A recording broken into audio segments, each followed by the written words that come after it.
Hello, everyone. Welcome back to another amazing episode of the Stephen Jarvis and Friends podcast. I'm not alone today. I got my buddy Glick from the Nonsensical Nonsense podcast. But before I introduce him into this stream, I have one thing I'd like to say, and that is viewer discretion is always advised when I either go live or I have friends that come on here because we like to talk a lot of nonsense. And sometimes it can be nonsensical nonsense. You get my drift. Also, if you haven't yet, please go like, subscribe, comment on the YouTube channel, as it does help us grow, and we appreciate it. And also go check out Glick and the guys on the Nonsensical Nonsense podcast, where today I'm talking with him. We're going to talk a bunch of nonsense. We're just going to make you guys probably like either subscribe to see what's going to happen next or, either tell us we're idiots. All right. And here is the man of the hour, Glick. The man of the hour. That's quite an intro, man. I appreciate that. What's going on with you, brother? Not bad. How are you doing today? It's Saturday. I'm alive and kicking, so. I feel you. That's how I felt after the first week of college. It's just like, although all my classes are online, it's just like, oh, fucking thank God. How have you ever attended college in class as opposed to doing it online? No. Oh, okay. I've always wondered what the comparison is. Somebody who's done both online and in class, if online was easier or if actually going to an actual class was easier. I mean, I like doing it online because me and my wife share a car, so then it's not like I have to bring her to work and then all of a sudden come back and then go to school. So it's like, and I was supposed to have one class at school on Tuesdays. Well, then that class got canceled, so I was just like, okay, that was kind of dodging a bullet there. Yeah. And yeah, just been dealing with all this podcast and bullshit.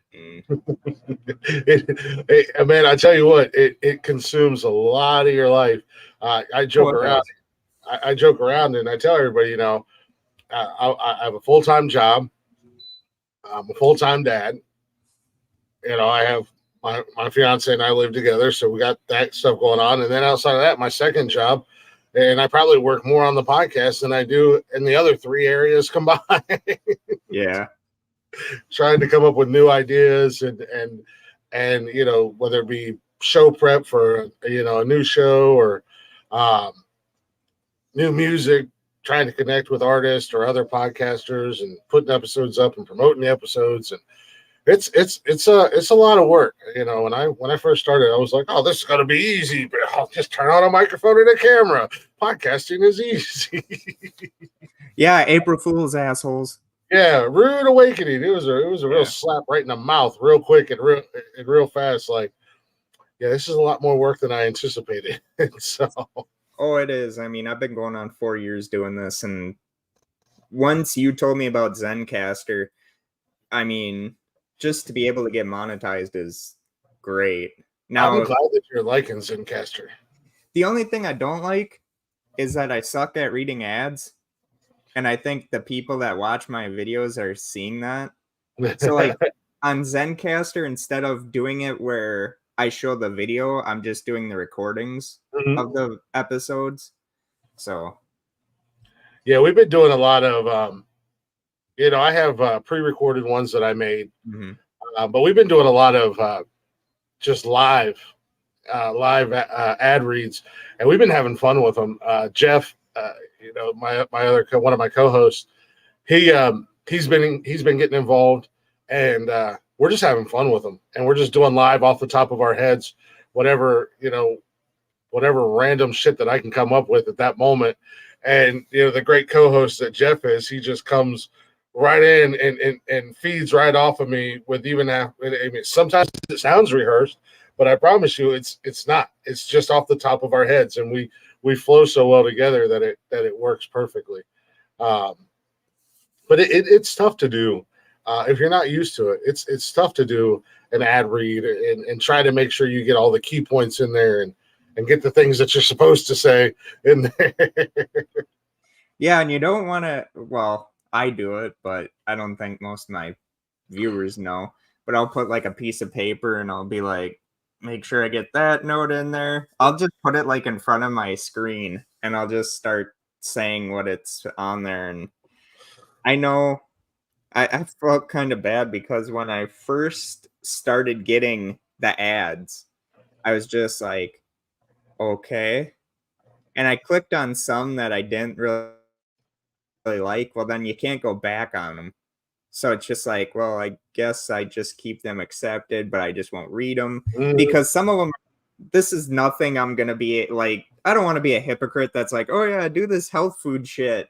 But Steven, do you eat health food? And it's like, fuck no. Yeah, fuck that shit. No, that's how I am. I only want to get behind stuff that A, I believe in, or B, I'm like we have Liquid IV, and I freaking love it. I love Liquid IV. I have one I actually have this big bottle because I've been trying to drink more water than pop. Then I discovered if I put 2 packets in there, it's perfect. It's got the right amount of flavoring, and I drink on that all day long. It usually takes me all day to get it drank. And then like Saturday nights before we start the show, I have one. And as far as the hydration and stuff goes, it's amazing. Especially because Saturday nights I have a tendency to drink. So I don't wake up feeling all in the morning.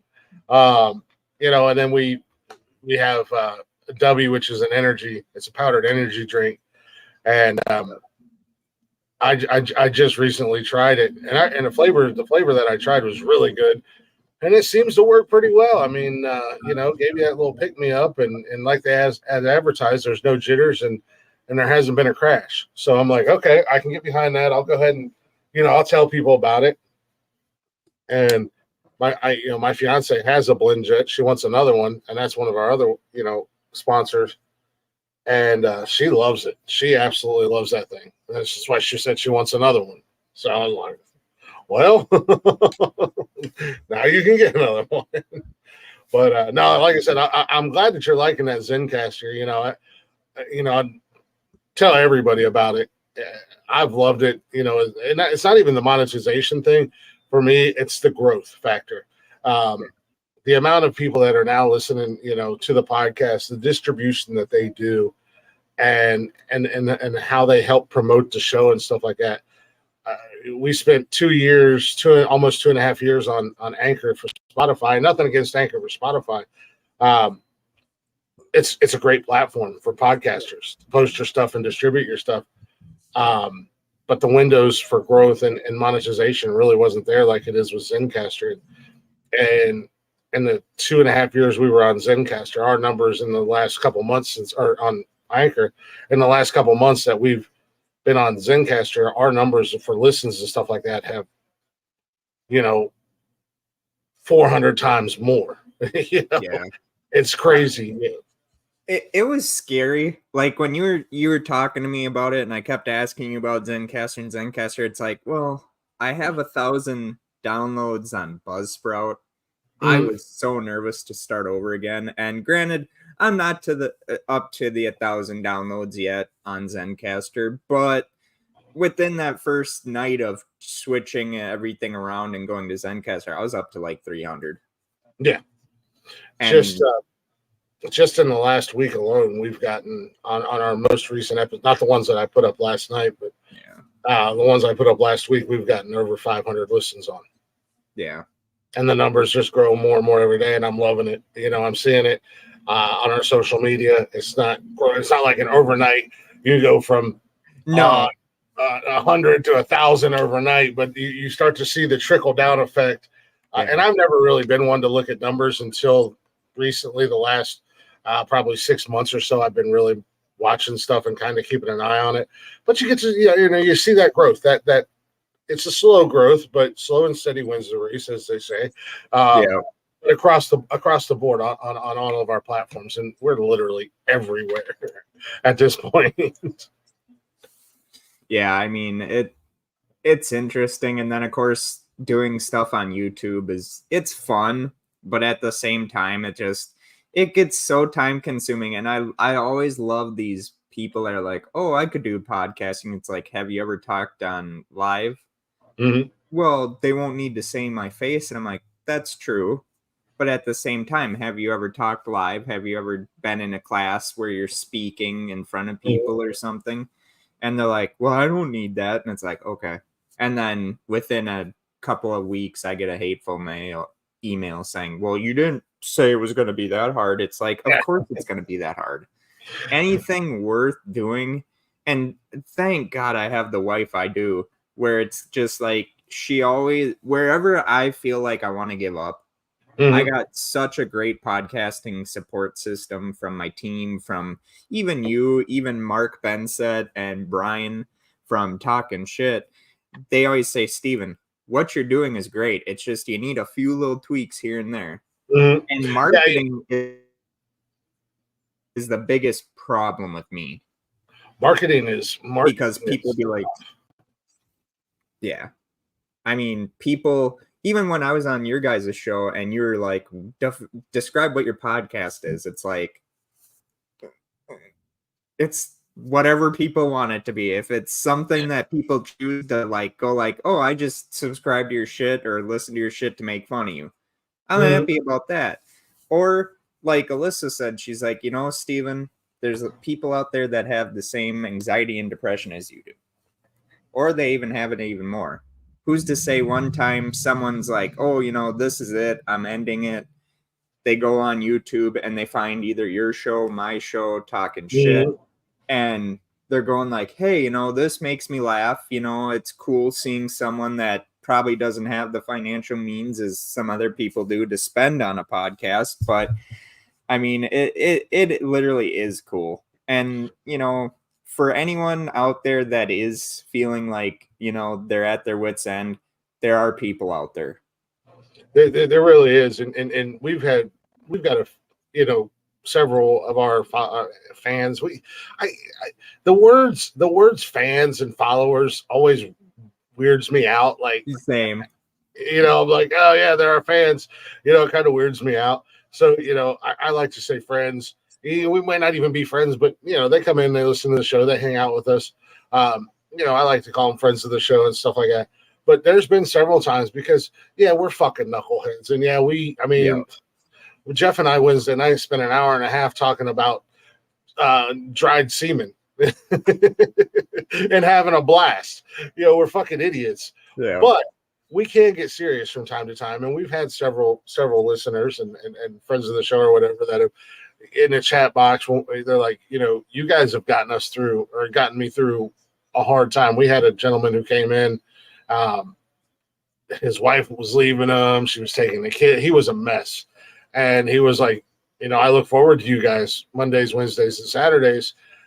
I come in here and this is my escape and this is what helps me get through. And I'm like, that's awesome, but we're just a bunch of idiots, man. Yeah. But I'm glad that you found that. And actually somebody that I do consider a friend. He's one of my OG followers. I've been doing this live streaming stuff for over 10 years now. I started all the way back on Periscope. And he's been following me since then.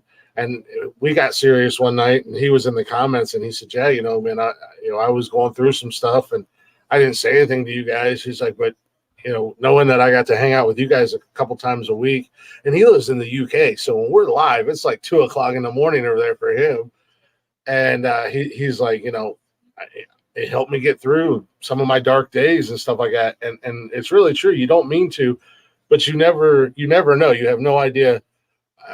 What one show or one segment of a show or one topic is going to resonate with somebody and really, you know, pull them out of a bad situation or a dark spot. Lord knows I've been there more times than I can count.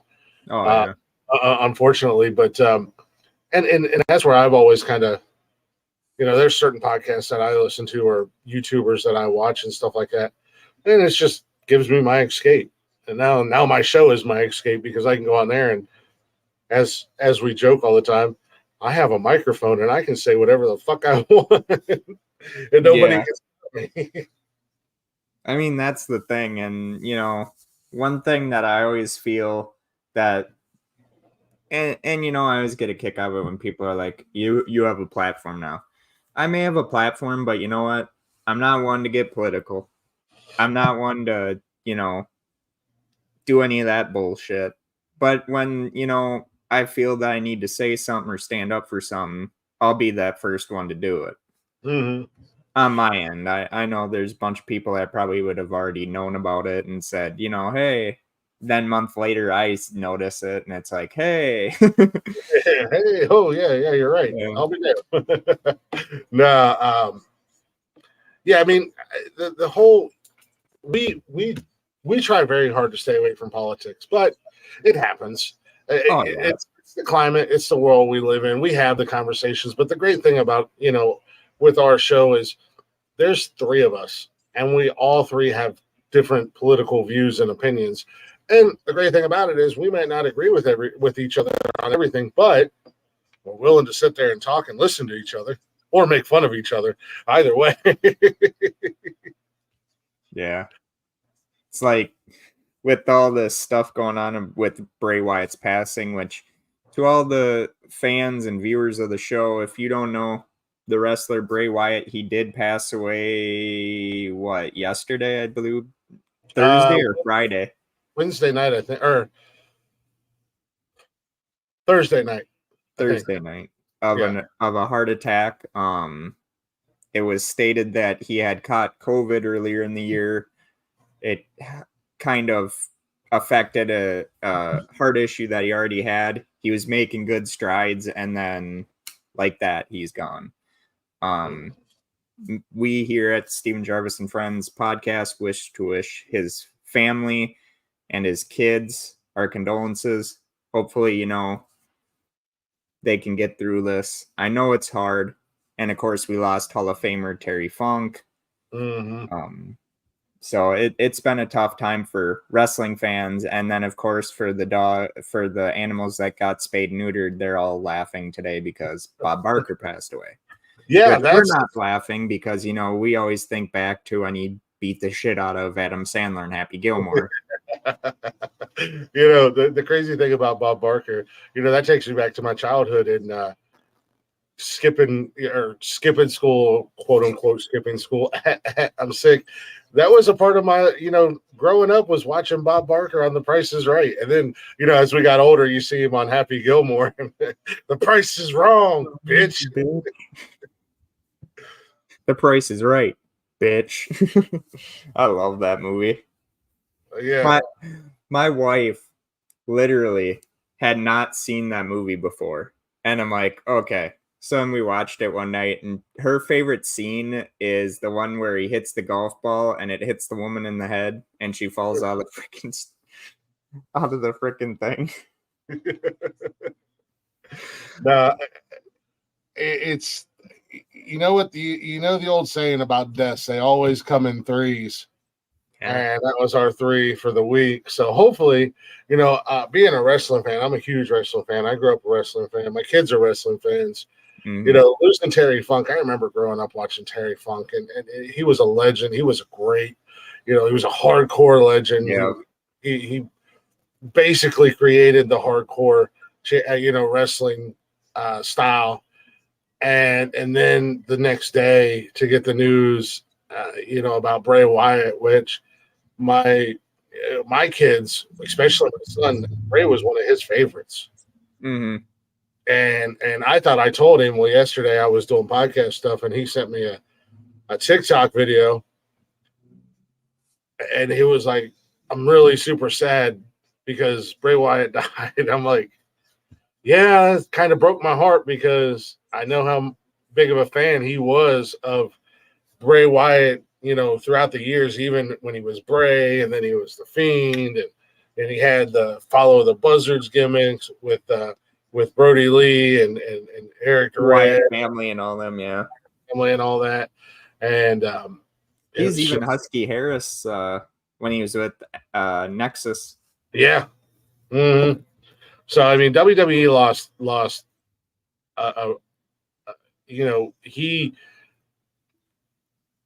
It's been a long time since you found a wrestler that could almost chameleon and change and be so creative and capture the attention of the audience. Even as a heel, he was beloved by the fans. Oh, definitely. I mean, the Fireflies, and then of course, which why Vince decided to do what he did with The Fiend is beyond any comprehension someone would have. When he's getting his ass beat by Seth Rollins in Hell in the Cell, it's just like, why would you do that? Like, this is just the very beginning. Like, he beat Finn Balor, and then not even, I think it was the next pay-per-view, he's getting his ass just handed to him to the point where they had to stop the match because, I mean, I think they stopped the match that time because, I mean, he was supposed to take all this damage and keep getting back up, and it's halfway through it, I think Bray got a concussion or something, so, and they called the match, and it's just like, why would you do that? Like, you're building this guy up as one of the best heels you're gonna have, and you shit the bed. And that's why I know I'll get a lot of flack from this from the pro Vince McMahon contingent, but I'm so glad that he is hopefully the ones that had bought in the company that own the UFC and all that, hopefully they tell Vince, you're done. Our company now, you're done. Well, the problem with Vince, and you can see it, especially if you're a little bit older. Yeah. And, I'm in my 40s. I grew up in the heyday of the Monday Night Wars, WCW. Hey, Jordy, how are you doing, buddy? What's going on, Jordy? WWF, the Attitude Era, this, that, and the other thing. And the problem with today is that as I'm watching it, I'm seeing the same gimmicks and the same storylines that were going on in the mid 90s, early 90s, mid 90s, whatever, late 90s, just different wrestlers. Yeah. You watch some of these wrestlers and you see that they're like Austin Theory is a John Cena replica. Mm-hmm. I mean, you look back at when John Cena first came in, and as he gained popularity, it's the same exact thing with Austin Theory. Yeah. And there's no originality anymore. Well, no, and plus some of them get to do their own promos. Others got to be scripted and all that for them. And to me, I think that kills a wrestler's momentum so quickly because, I mean, could you imagine Sting or like, I remember when Sting became the Crow. Yeah. Or Crow Sting, whatever people want to call him, but he was the Crow. And, there's people that sometimes go on TikTok or on YouTube and they say, I feel like it's a disgrace that a wrestler decided to pretend to be Brandon Lee. And it's like, it was a tribute to Brandon. It was a tribute, but it was a gimmick that Sting made his own. Yeah. And that's the thing about Sting is that he's always had that that creative outlet where he's allowed to kind of do his thing. I mean, even I loved when in TNA when he did the whole Joker gimmick. Yeah. Great. I mean, he was so damn good at it. And it was so fucking unexpected from him because, we were, for me as a kid growing up, I remember the bleach blonde, high top, hair, the neon face paint, the neon ring attire. And then he complete 180'd into that crow-like Sting. Mm-hmm. And several years down the road in TNA, he does another 180 into a polar opposite than he's ever been with that Joker gimmick. I mean, the guy is, and now he's back in AEW, kind of that. He's kind of a combination of the three with the Sting is in AEW. He's not as quiet and sullen as the Crow. He still has the face paint and the gear, but he's also not as laid. He's not as timid either. So he's more rambunctious and having fun. See flashes of that Joker Sting from time to time. I think it just happened a couple weeks ago on AEW. They're feuding with another faction, and he was toying with them, and I was like, okay, here we go. So it's hard to find that good creative style wrestler that can just kind of flow from one gimmick to another, and that's what we lost with Bray Wyatt, and you can tell in WWE when when Vince isn't in charge of creative and Triple H is or Stephanie is, because you get to see the new things. Yeah. Like the Bloodline was, love them or hate them, that was one of the most popular gimmicks and or factions in probably the last 5-10 years. Mm-hmm. And that was a Triple H. Heck, we were going to get another Bray Wyatt family. Yeah. And now, will they do it? Will they not? I mean, Dark Order on AEW survived after Brody Lee passed away. Granted, it's never been the same. And they were already established before Brody Lee came in. So yeah. But they built it up as, well, the Exalted One is coming. Well, I mean, there is Sting, the singer, but if you ever watch wrestling, especially NWA back in the late 80s into the 90s with WCW to the late 2000s, you get TNA Sting, you get WWE Sting, which kind of Vince, I think they did him dirty in the WWE. Yeah, they were trying to get the last bit of screwing over WCW with Sting, and it's sad. And Vince, if I ever met the guy, I would just be like, okay, you had Sting.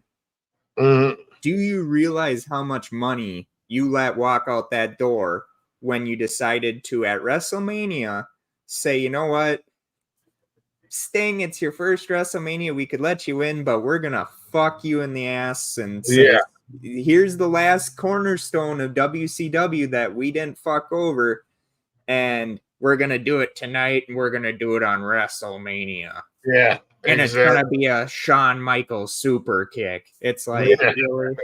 Yeah, get out of here. On Triple H there. No, but wrestling's not for everybody. Yeah, my fiance, she doesn't like it. I don't watch it as much as I used to. If I'm, we do the show on Monday night, so I mean, I might get to watch a little bit of it here and there.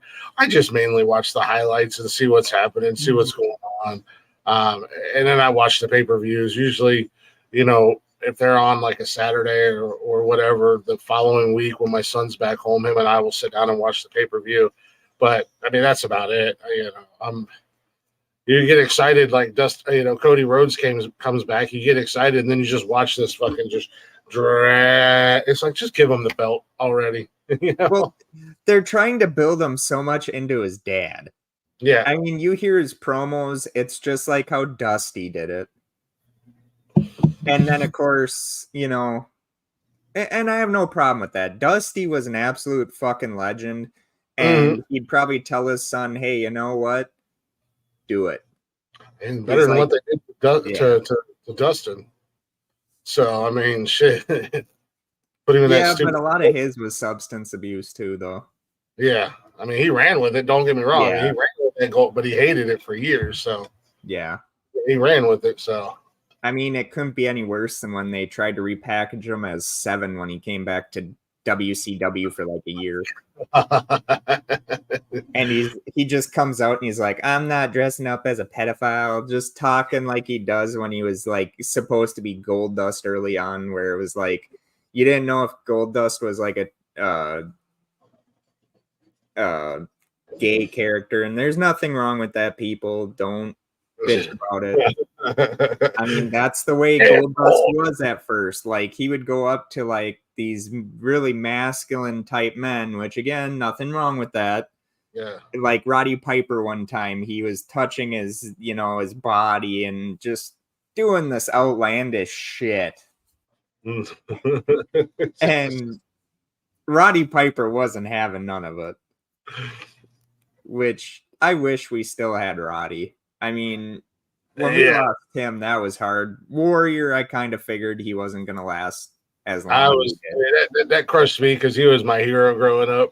But I was kind of surprised he lived as long as he did, just because of all the, the issues and everything like that in his younger years. But I mean, he really turned it around later in life. But sometimes it's one of those things. I mean, too late. Yeah, you see all these stories like real life people. Some people might even have friends and family that are recovering drug addicts or whatever, and they get their life together and everything's going great, and then a year or two later, they unfortunately die because Scott Hall. the damage was already done.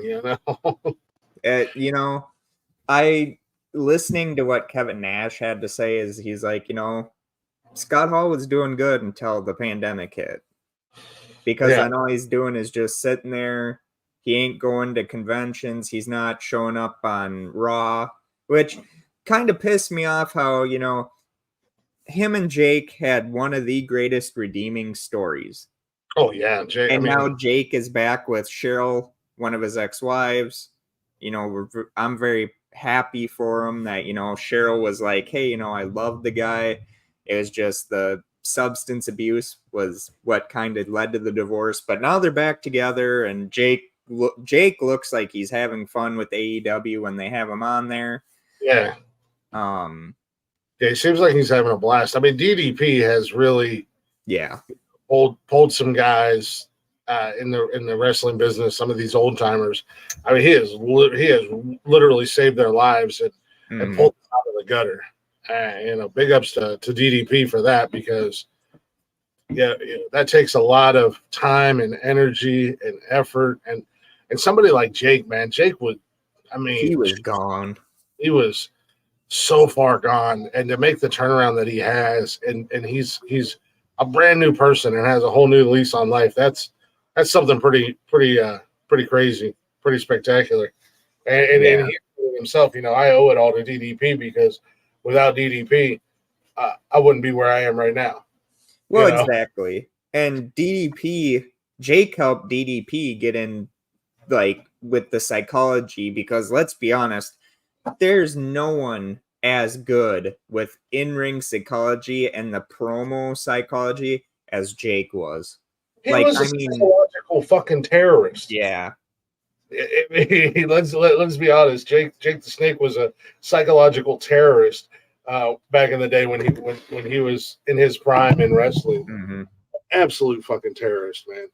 And it sucks what Vince did to him, in his first run with WWF back at the time. Mm-hmm. But, when he DDT'd Hulk Hogan and the fans are cheering him and not Hogan, you knew what was going to happen. Yeah, that's you look back at this and you if you watch some of the videos, if you are a wrestling fan, or even if you're not a wrestling fan, even as not a wrestling fan, if you look at some of the behind the scenes documentaries and stuff like that, they're really interesting. Yeah. Because I tried to look at some of them and watch some of them with the perspective of not being a fan, and it's really interesting, the stuff that you learn, the stuff that they actually open up about and talk about. And Vince is a dirty, rotten scumbag if you really listen to how he fucked over. Yeah. Not just the big ones that we know about. Like, we all know that he 100%, screwed over Bret Hart. And not just Macho Man. Yeah, not only just the Montreal screw job, but just in general. Macho Man, Randy Richter, him in the Ultimate Warrior, Randy Richards, freaking Medusa. Well, I mean, with God, as soon as you said his name, now it's blank. Or Stevie Richards was one of those. Ultimate Warrior kind of did that to himself. They were at odds. Yeah. The Warrior was on a downward spiral. Because he got so ego driven once he won that belt, he felt he should have been Hulk Hogan. And there's no disrespect to Warrior, two different fucking characters. I mean, Hulk was your supposedly eat your vitamins and say your prayers, which on camera works, but as Bob Backlund, who, Princeton, Minnesota, I gotta shout that out because, I grew up in Minnesota. So, Bob Backlund said, one thing that he noticed about Hulk Hogan is in front of the camera, he was this hero. Behind the camera, total asshole. And he was a money hungry. douchebag behind the camera. And who's to say, had Vern Gagne in the AWA, which was an old school Minnesota territory here in Minnesota, if he would have just said, you know what, I'm going to ride this Hulkamania, which to all you people that want to dispute this and send me hateful messages and all that, Hulkamania started in Minnesota, motherfuckers. It started in St. Paul, Minnesota at the Civic Center. Jumpin' Jim Brunzell and Greg Gagne, Vern Gagne's kid, who was part of the High Flyers with Jumpin' Jim Brunzell before Brunzell goes to the WWF, which is, as we all know, WWE. I know there's a bunch of keyboard warriors going like, it's WWE now. Yeah. WWE, you idiot. They grabbed a piece of his shirt and ripped it off while the crowd went wild in the St. Paul Civic Center. And Hulk Hogan, being smart as he is, said, and Hulkamania was born there. So all you all that say that Hulkamania was Vince's idea, no, he just took it, ran with it, and made billions of fucking dollars off of it. So I don't want to hear this shit about, Vince created Hulkamania. No, he didn't. Fuckers. Well, it's these keyboard cats. I mean, it's so horrible. And you know that they're young. You know that they didn't grow up in the era that we did, which I was 90s. And it's like they'll sit there and be like, well, Sting never did anything like that. And it's just like, oh my fucking God. Yeah. And you don't want to shit on them, but they make it so easy to do. It's the same thing that I run into being a football fan. I'm from Ohio, born and raised in Ohio, but I'm a Michigan fan. And I get all these goofy ass young kids that are barely in their 20s, like, oh, Michigan sucks. They've only beat Ohio State like 6 times in the last 20 years. And it's like, what up, Tony D? Hey, Tony. And it's like, bitch, shut up. You aren't even old enough to remember like certain coaches, or you don't remember when Cooper was there in Michigan, just slapped the hell out of Ohio State. It happens in rivalries. It's not that big a deal. And then you go, well, I mean, in more recent history, the Michigan has beaten Ohio State 2 years in a row and is a reigning Big Ten champion. Michigan sucks. I'm like, what planet are you even living on right now? I mean, if you really think about it, I'm a Minnesota Vikings fan, which, I know people are going to be like, your team sucks. Kirk Cousins sucks. I get it. I feel the same way about him. I don't give a shit about his stats. The guy can't win when it matters. And that's what it comes down as a quarterback. You have to win when it matters. Yeah. All the stats are good and fucking dandy. Like, people can go and say, well, you probably liked Bernie Kosar. Bernie Kosar was a little bit before my time. But watching old school full games of the Drive, which was between the Denver Broncos and fucking Denver. Yeah. Fuck you, John Elway. Well, you can't fucking say that though. I can't. I'm a Browns fan. Fuck you, John Elway. The fucking defensive coordinator goes prevent defense, and it's just like, why don't you just be aggressive the way that you were winning? I always hate when coaches do that. It's like you got the win in the bag, and then it's like, well, we're going to let them pick up the yardage and all that. And that's what happened. Yeah. And, of course, Marty Ball didn't really fucking work out as much as people wanted to. Fuck John Elway and fuck the Denver Broncos. Forever. I was so happy when John Elway won his Super Bowls, though. I wish Dan Marino would have gotten that, and I wish Jim Kelly would have. Hell, I wish Fran Tarkington and the fucking Purple People Eaters of the Minnesota Vikings would have gotten at least one. But, Well, it's one of those things. What are you going to do? Yeah. I've been a Browns fan my whole life, and everybody's like, Browns suck. Yeah, I'm well aware of this. Trust me. They suck so bad they moved to Baltimore and won a Super Bowl not even that long after. Yeah, trust me. I have a closet full of jerseys of players who should have been amazing in Cleveland, and Cleveland just ruined them. You know, I mean, Bernie Kosar though, he was damn good. It's just he ran up against Elway, and then of course after the fumble of Ernest Biner, mhm. which if they win that game, it's known as the comeback. Yeah. Because I mean they were down big, and Kosar, which I always see this, they shit on Bernie, even Browns fans, I love and it's Bernie. like you don't seem to realize, people, he was your team. Mhm. Like he was John Elway for the Cleveland Browns. It's just had they built around Bernie Kosar, I think they win that Super Bowl against the Giants in No, '86. yeah, And no, they won the Super Bowl against the Redskins in 1987. And then you don't hear about Doug Williams being the first, which people make a big deal because he's a black quarterback. But like I always say, it shouldn't matter the color of the person. It should be how they react to the situation. And Doug Williams ran with it. I mean, yeah. hell, they even made a movie called The Replacements with Keanu Reeves, which I'm still holding out for, the new Washington name to be the Sentinels. Wait a minute. I have a Shane Falco jersey. Yeah.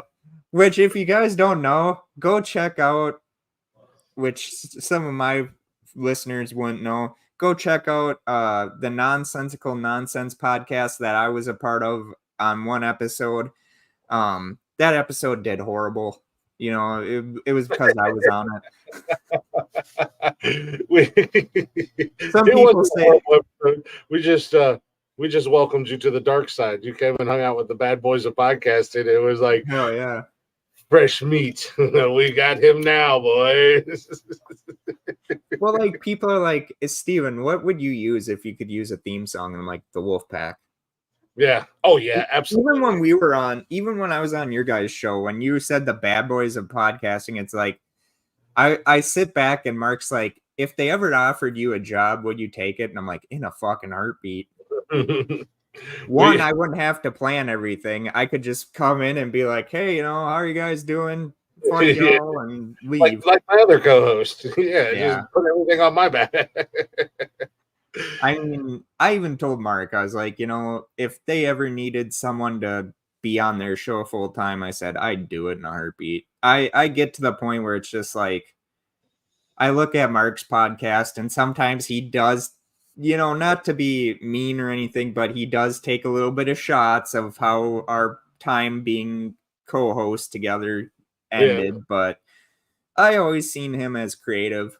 It's just me. I was so in my own head about shit that it was just like, I knew what he was doing was going to work, but then it's just like, but man, I don't do that shit. We follow a formula here, and it's just like I've started to break away from that. And I've noticed in watching like episodes, and your movie reviews are awesome. Those I enjoy. When I catch those and watch them and stuff like that. And it's almost like you just need that little bit of an extra confidence boost. Mm-hmm. Sometimes you can almost when you're not quite sure yourself, and it's like it just needs that little extra confidence boost, that little extra oomph, and it'll be money all day. Oh yeah. Which and it comes with time. We've got a friend of mine, Cam, who's shown desire to want to come and be a part of the show. But when we get him on camera, he just kind of sits there, and we really have to try to force conversation with him. And and it's just because of his nerves, and ain't nothing wrong with that. There are changes in our show coming down the line. I've talked to Jeff about it a little bit. I've kind of talked a little bit about it on air. And Jeff's brought it up. He's going to be moving to France. I don't know what that's going to do for the show with him. Fuck, Jeff in France. That's going to be interesting. I would pay to see that on a YouTube channel. Yeah, because it's going to be like 2:00 in the morning over there when we start the show. And I told him, I'm like, if it turns out that you can only do one night a week. So I was thinking about looking and add, and like right now, Tony's working and stuff like that, so he's not around as much. So like Mondays, the last 2 Mondays I've done solo shows. Hey, if you ever need a partner, tag me in, dude.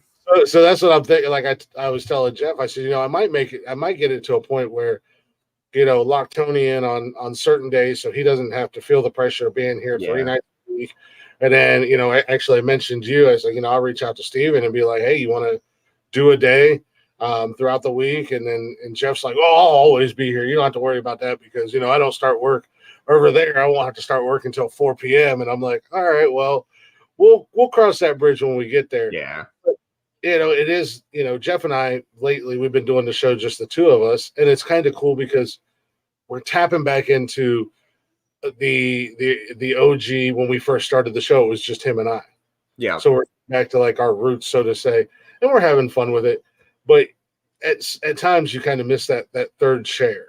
You miss that third person who's there to add that little extra input. If we have that lull in the show or whatever. So things are changing, and trust me, your name's been thrown around. I appreciate it, dude. I mean, I was interviewing a guest one night and Mark came in, and it's just like people are like, oh, hey, and which got a big spike, which I wish I could have gotten that magic a little bit more. But like I told Mark, I said that's the best point. When I go back to having someone that used to be on the show, which if Mark's listening, I wish he didn't leave, but at the same time, he had to do things his way.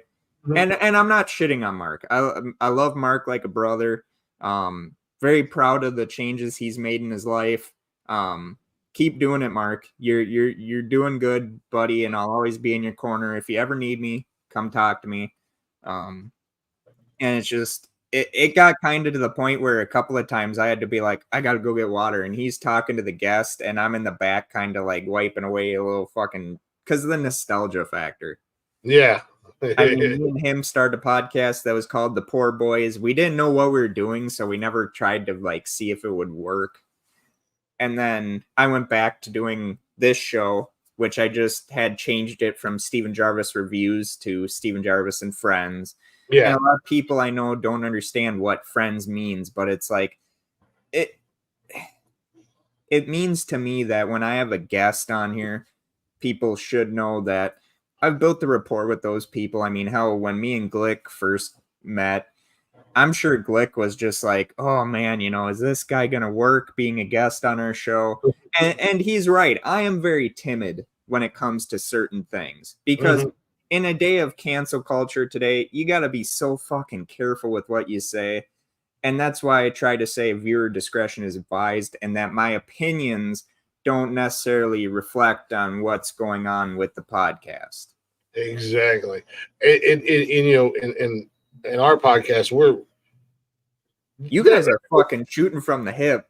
And I love it. It's literally, we don't have like quote unquote rules. Like, we were talking about like the whole eating thing. Yeah. When we first started the show, I'm like, don't eat on the show. I jumped on Jeff's ass a couple times about it because he's got the mic right behind his mouth and all you hear is I'm looking like, Tony that one day. That was pretty good. And then Tony became a part of the show and he just, I swear to God, it's the only time that man eats is when he does a podcast or he does a stream because it's all he's ever doing. And I'm like, yo, man, can we not eat on the show? And he was like, oh, I'm hungry. I'm like, fuck it. And finally, I just got to the point where it's just like, I don't fucking care. Just don't be loud and obnoxious while you're doing it because, it is kind of not that there's anything professional about what we do, but it's obnoxious and it is extremely unprofessional when we're trying to do a live stream, trying to record a show. And all you hear in the background are plates banging around, or you hear a knife scratching on a plate, and then somebody's I'm like, come on, bro. They're like, well, you burp all the time on the show. Yeah, because when I started turning away and holding my burps in and not let you guys yelled at me or like, it's your show, burp away, man. I'm like, yeah. It's almost like you're damned if you do, damned if you don't. Yeah. So, we don't really have any structure. We don't really, we don't really follow quote unquote the standards. We say Yeah. what we want and we do what we want. And if you get your feelings hurt, sorry, but don't listen because what you see is what you get. I remember when I guested on your guys' show and we ripped into that one troll so fucking Oh hard. That yeah. was great. I miss that fucking shit. And Mark even messaged me about it. He's like, dude, just because they're a troll doesn't mean you got to go that hard. And I'm like, oh my God, Mark, if you guys ever let me on your show and let me be a recurring person on that show, I will bring talking shit to a whole new level. I will shit on people that fucking come into that chat talking nonsense. We have no mercy, and I'm the type of person where, you know, I'll get back at you. I mean, I'm gonna go for your fucking soul first and foremost. But then we got people that come in, and I know who they are, and they're just assholes, and Yeah. I'll intentionally ignore them, and then I'll ignore them for a month or two, and then they'll be in there and say something, and I'll just tear. I mean, like to a point where somebody was in there running their mouth, and their significant other had passed away, and I went in on their dead significant other. Cool. I mean, I've ignored this person for 2 months. I've kept my mouth shut while they've been in here just running their mouth, tearing me down, cursing me out, everything else. Now it's my turn, and I haven't seen or heard a peep from that person since. Oh, So yeah. they're like, "Goddamn, Glick." I'm like, "Nah, fuck that shit." Like, I'm not a nice guy when you push me to that limit of not being nice anymore. When you finally break me and I'm not being nice anymore, I'm going after your friends, your family, your freaking. I'll go after your goddamn pet gerbil if I have to, if I know it's going to strike a nerve. You know? And that's why we call him the people's champ, everyone. I am the people's champ. I say Because that. he's out there taking souls and digging holes. Yep. I say the things that you guys all want to say, but won't do it because you're good people. I'm the bad guy. Oh my God. Which did you ever go back and watch some of the videos that I was on part of talking shit? I've gone through. I've seen a couple of their episodes. I haven't gotten too far in. I listen to so many different podcasts, and I find myself get so far behind. And it's like, I'll start listening to one, and I treat podcasts like I treat television shows. Yeah. Like I'll watch the shit out of them. Like I'll start watching a new show. It'll be like 6 seasons. Like, hell yeah, this is gonna be a good long run. And I get like season 3, and it's like, all right, I need to take a break.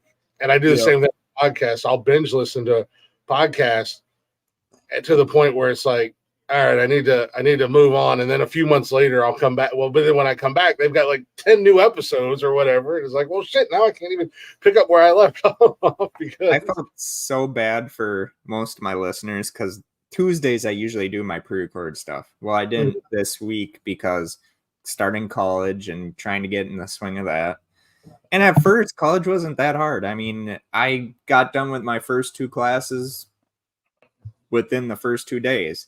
And then all of a sudden, with some other stuff going on, it was just like one class, I was on 3 assignments almost there to being done with the first week of that class. And I made sure to tell the teacher that, hey, I wasn't able to get this book or whatever that I needed. Could I please get an extension? But I understand if you say no, it's okay. And it sucks. But then at the same time with, the whole student loans thing, and it's kind of like, well, you gotta have your student loans at this point, and it's like you're still waiting on the IRS to like be like, yeah, he is who he says he is. And it's just like, I told my wife, I'm like, I really love college, but at the same time, it's like, I don't want to be where I'm always being like, well, where's the, you need to pay us to go to classes. And it's just, and my wife's like, I know it's such a goal to you and how happy you were, when we decide to do this together. And I just told her, I'm like, you know what? It's kind of like it's predetermined that, and it's becoming more of a hassle yeah, than than it's worth. But at the end of the day, like we said earlier, if it's worth doing, it's going to be hard. Oh, and Back then, you if it was know, easy, everybody would do it. Hell, my dumbass would have went to college if it was easy. I really wish though, and I've told her this, I as soon as I got out of high school, I was in special needs classes and all that. And one of these employment specialists Mhm. noticed that I had special needs and they took advantage of me saying, I don't know what I want to do. And as soon as I got out of high school, I wanted to go to college. Yeah. And being 30 years old and, people expect you to know what you're going to do. And I know a lot of listeners are and people who will probably subscribe to both our channels. Well, more probably the Nonsensical Nonsense than mine, which doesn't hurt my feelings because let's be honest, Nonsensical Nonsense podcast is a lot better than mine. We're a fucking mess. We're a hot mess. You're a mess, but you got the following for it. Yeah. And I feel so bad because when I do these things and then I end up leaving for some reason, it's like I hate it because my dad's like, well, what happens if it gets really stressful? You tend to run from that. And when I talked to my wife about it, she kind of had this look on her face, and I can't stand when I get that look where it's just Mhm. kind of like they feel it's not that they're disappointed in me. It's just that they know how much I wanted this, but yet it's not going the way I wish it would. And she gave me that look, and I it kind of it hurt because Oh it's yeah. just like, Alyssa, I'm trying everything I can. It's not on our end, it's on the government not wanting me to be like, oh yeah, this kid's going to college, yeah, here's his student loans. And we did kind of start in August with getting everything ready for college and all Yeah. that, so we did kind of fuck up on that part. But like I told Liz, I said, if it does get to that point where I do leave there and I have to drop out, at least I tried. Yeah. And that's one of those things. Like I said, if it's something that you really want, stick it out, man. Just because eventually, everything will get situated and it'll get easier. And then you'll be like, okay, I'm glad I weathered the storm, so to say. You know what I mean? It's kind of like anything in life. I mean, I didn't go to college. I knew I Mhm. wasn't a college type. I went to a trade school. I learned a trade. I've been doing the type of work I've been doing pretty much my entire life. Uh, but I knew I wasn't the college type. Yeah. Now in my 40s, I've contemplated uh, doing a 2-year degree in like broadcasting and journalism just to Oh, help with the podcast. that's what I'm But doing in a 2-year degree. yeah, but at the same time, it's like I'm already doing the podcast thing. I'm already growing a podcast. I'm already making waves and stuff like that. So what do I need to put myself in debt and go to college for? I mean, what are they going to teach? They might teach me how to run a board, but let's be honest. At the end of the day, if I need to run a board, I'll figure it out on my own, like I've done everything else with this podcast. Yeah. And I mean, a lot of people hear me say, hey, I'd go on this show and do that. It's not that I'm saying that I give up on my show entirely. It's just, It it's gives you another nice avenue. when you don't have to think about all that shit all Yeah. the time of, okay. And me, I'll look at certain ones, like I know Bullet, when I did that review, that's like 400 and some views. Yeah. And it's like I'm happy about it, and then I look at some other ones I'll do later on and it's just like, oh. And the list is like, you are such a perfectionist that you can't stand that if something does one view, you hate that because one thing did 400 or 500, and you get down on yourself about it. And it's like, well, yeah, because I'm trying to find that consistency, but at the same time, there's so many people that get into this business for the wrong reasons. Yeah. And like I've said, and I even said on the show that I was part of with you guys, is that podcasting shouldn't be a, well, this person's a podcaster, I'm going to make sure they stop. No, this business is big enough and it's still growing. I mean, Hmm. hell, Zencaster, Anchor has gotten a little bit bigger. Hmm. Buzzsprout with, AI, which if anyone ever needs it through podcasting, if you have trouble with kind of the description and all that, use AI. It literally, you type in what you want to do for that week and it helps. Mm-hmm. And I've started using it a little bit, and I noticed on a few of mine it's gotten a little bit better. But like I told the list, I said the only way I'll ever quit doing the show, my own show, is if one, I get a better offer. Yeah. And two, if it's something where someone can pretty much take the weight a little bit off of me, like Mark did with when we did the podcast together. He was out going and getting guests, but some of the guests he wanted were kind of like one time you wanted to interview a porn star, and I was just like, Mark, I get it, but at the same time, I'm not okay with that, you know, which granted, porn is whatever it is. I used to watch a ton of it before, you know, I met my wife. Mm-hmm. Oh, you're fine. Sneeze away or burp away. It don't matter to me. Oh, no, I was sneezing. And you know, I love what I'm doing, but at the same time, like I've told a lot of my listeners that, you know, you see us talking and you see us happy, you see us excited, but it's the behind the scenes that really sucks as a podcaster, because we are all about numbers. We may say we're not, but it's like when we get that, I'm at 84 subscribers. Once I hit that 100 subscribers, I'm going to be happy for about a day. And then I want to reach that next milestone, because and that's nothing to take away from that milestone of reaching 100. It's just that's the way I've been raised. Is that, oh, you're at 100? Why aren't you at 250? Why aren't you at 500 and all that? And it sucks when you have mental illness or when you are a perfectionist, because nothing ever goes right. I used to, when we first started the show, you know, I always had the vision with the show with, I want something that's going to set us apart from everybody else. Mm-hmm. And that being the fact that, you know, we are off the cuff. We do shoot off the top of our heads. Even when I bring news stories or I plan stuff for the show, I don't tell the guys because I want their honest reaction to it. You know what I mean? So I want them to be hearing about it for the first time as well, so I can get their honest reaction and their you know, first initial thoughts and opinions. And it's not something that they can sit on for 2 days and think about, or a day or whatever and think about. I want that first reaction, that first thing that pops into your head. Get it out there. You know, we used to do a starting five, and that was we had so much fun with that. And it's one of those things that, you know, I just kind of stumbled upon organically, and the viewers really liked it and they got involved and stuff like that. But then it became, it was becoming the whole identity of the show. Mm-hmm. You know, we would draft on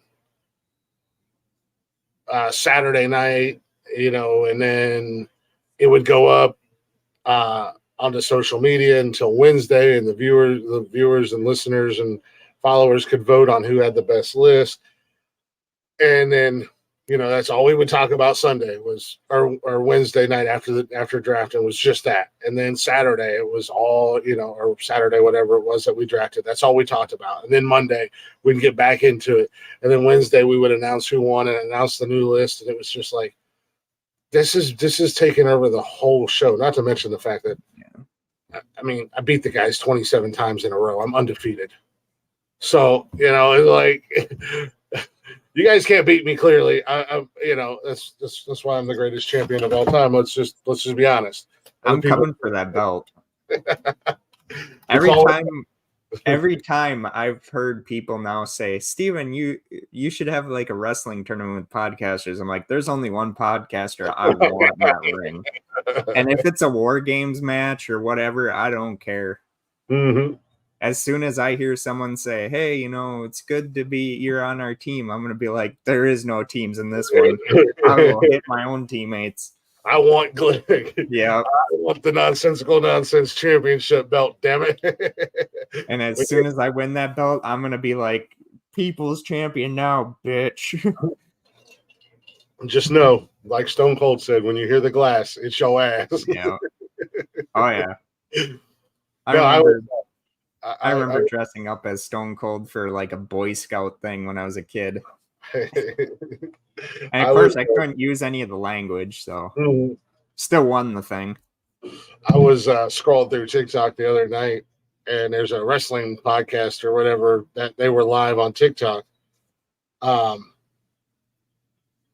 was that? Oh, okay. I was like, what the hell? I forgot that my fiance and I went and looked at a house today to rent, and we absolutely fell in love with it. We don't know what we're going to do with it because it's so big, but we fell in love with it. But I was scrolling through TikTok and I came across their live, and they call themselves the podcast tag team champs of the world, and they've got a belt sitting on their table when they were talking. And I said, "There's only one podcast champ, son, and it's me." And I said, "I'll take that belt right from you." And they're like, "Oh, you got a belt?" And I was like, "And it's always on the line. Anytime you want to come and get it." So, we've been kind of busting each other's balls back and forth and talking shit. And last night, one of the guys was live and popped in there. They were talking about, he was live streaming SmackDown, and they were kind of chit chatting about, the whole Bray Wyatt situation. And he's like, "Oh, there's the podcast champ now." But I mean, people, I know it's kind of childish and kind of goofy, but people get a kick out of it. It's a talking point, and I get on there on TikTok, and I'll go live on TikTok on our page, and if I don't have it, people are like, "Where's the belt? Where's the belt? I'm like, "Hold on, I'll go get it." I'll go get it, and of course I put it on my shoulder, and I start cutting promos and shit on people and everything else. But it's one of those things. I'm a goofball. People, you may ask him that, but one day if you see him depressed, you know who has taken that belt from him. Yeah, that's right. I got a spare up on the wall. I mean, it's. I'll be like CM Punk. I'm the real champ. and people bitch about him doing that, but in reality, no one beat him for the belt. He's not wrong. Yeah. So I mean, and plus they could have a Collision world champion, and you can have a Dynamite world champion. Yeah. I mean, and that might be something they roll into, but now but that's where the whole champion thing came from, with me talking shit and calling myself the champ, was that starting five. And every time I would win, I would cue my theme music, and it was the Wolfpack. It started out with Stone Cold, and then it switched over to the Wolfpack because they were giving me shit, so I became the bad guy. And I was like, well, I don't really like Razor Ramon's entrance, and I didn't really like the Outsiders entrance, but I love the Wolfpack entrance, so we'll go ahead and use the Wolfpack entrance for the bad guy. Yeah. Which, if you people don't know, I will play a certain something for all the fans out there so that they know what we're talking about when we talk about the Wolfpack. The Wolfpack, which I hate that they were. So the thing that sucks about the Wolfpack, for people that don't know, is that they literally, at first, they were just the Wolfpack. Well, then I don't know if WCW or Bischoff or Hogan wanted it, but then they became the NWO Wolfpack. Mm-hmm. And so it sucked. And as many people know, I always have hated that they had to do the NWO portion of it, because I mean it did so well on its own, to the point where I think Hogan and maybe Bischoff were like, well, we can't have this. Well, it was one of those things where they gave Hogan way too much control in WCW, and Bischoff is a jack off anyways. Yeah. NWO Wolfpack. I was one of the most epic. Oh, come on. I don't want to fucking created. hear from. I don't want to hear about it. I want to hear the song. Damn it. Matt Riddle. Yeah.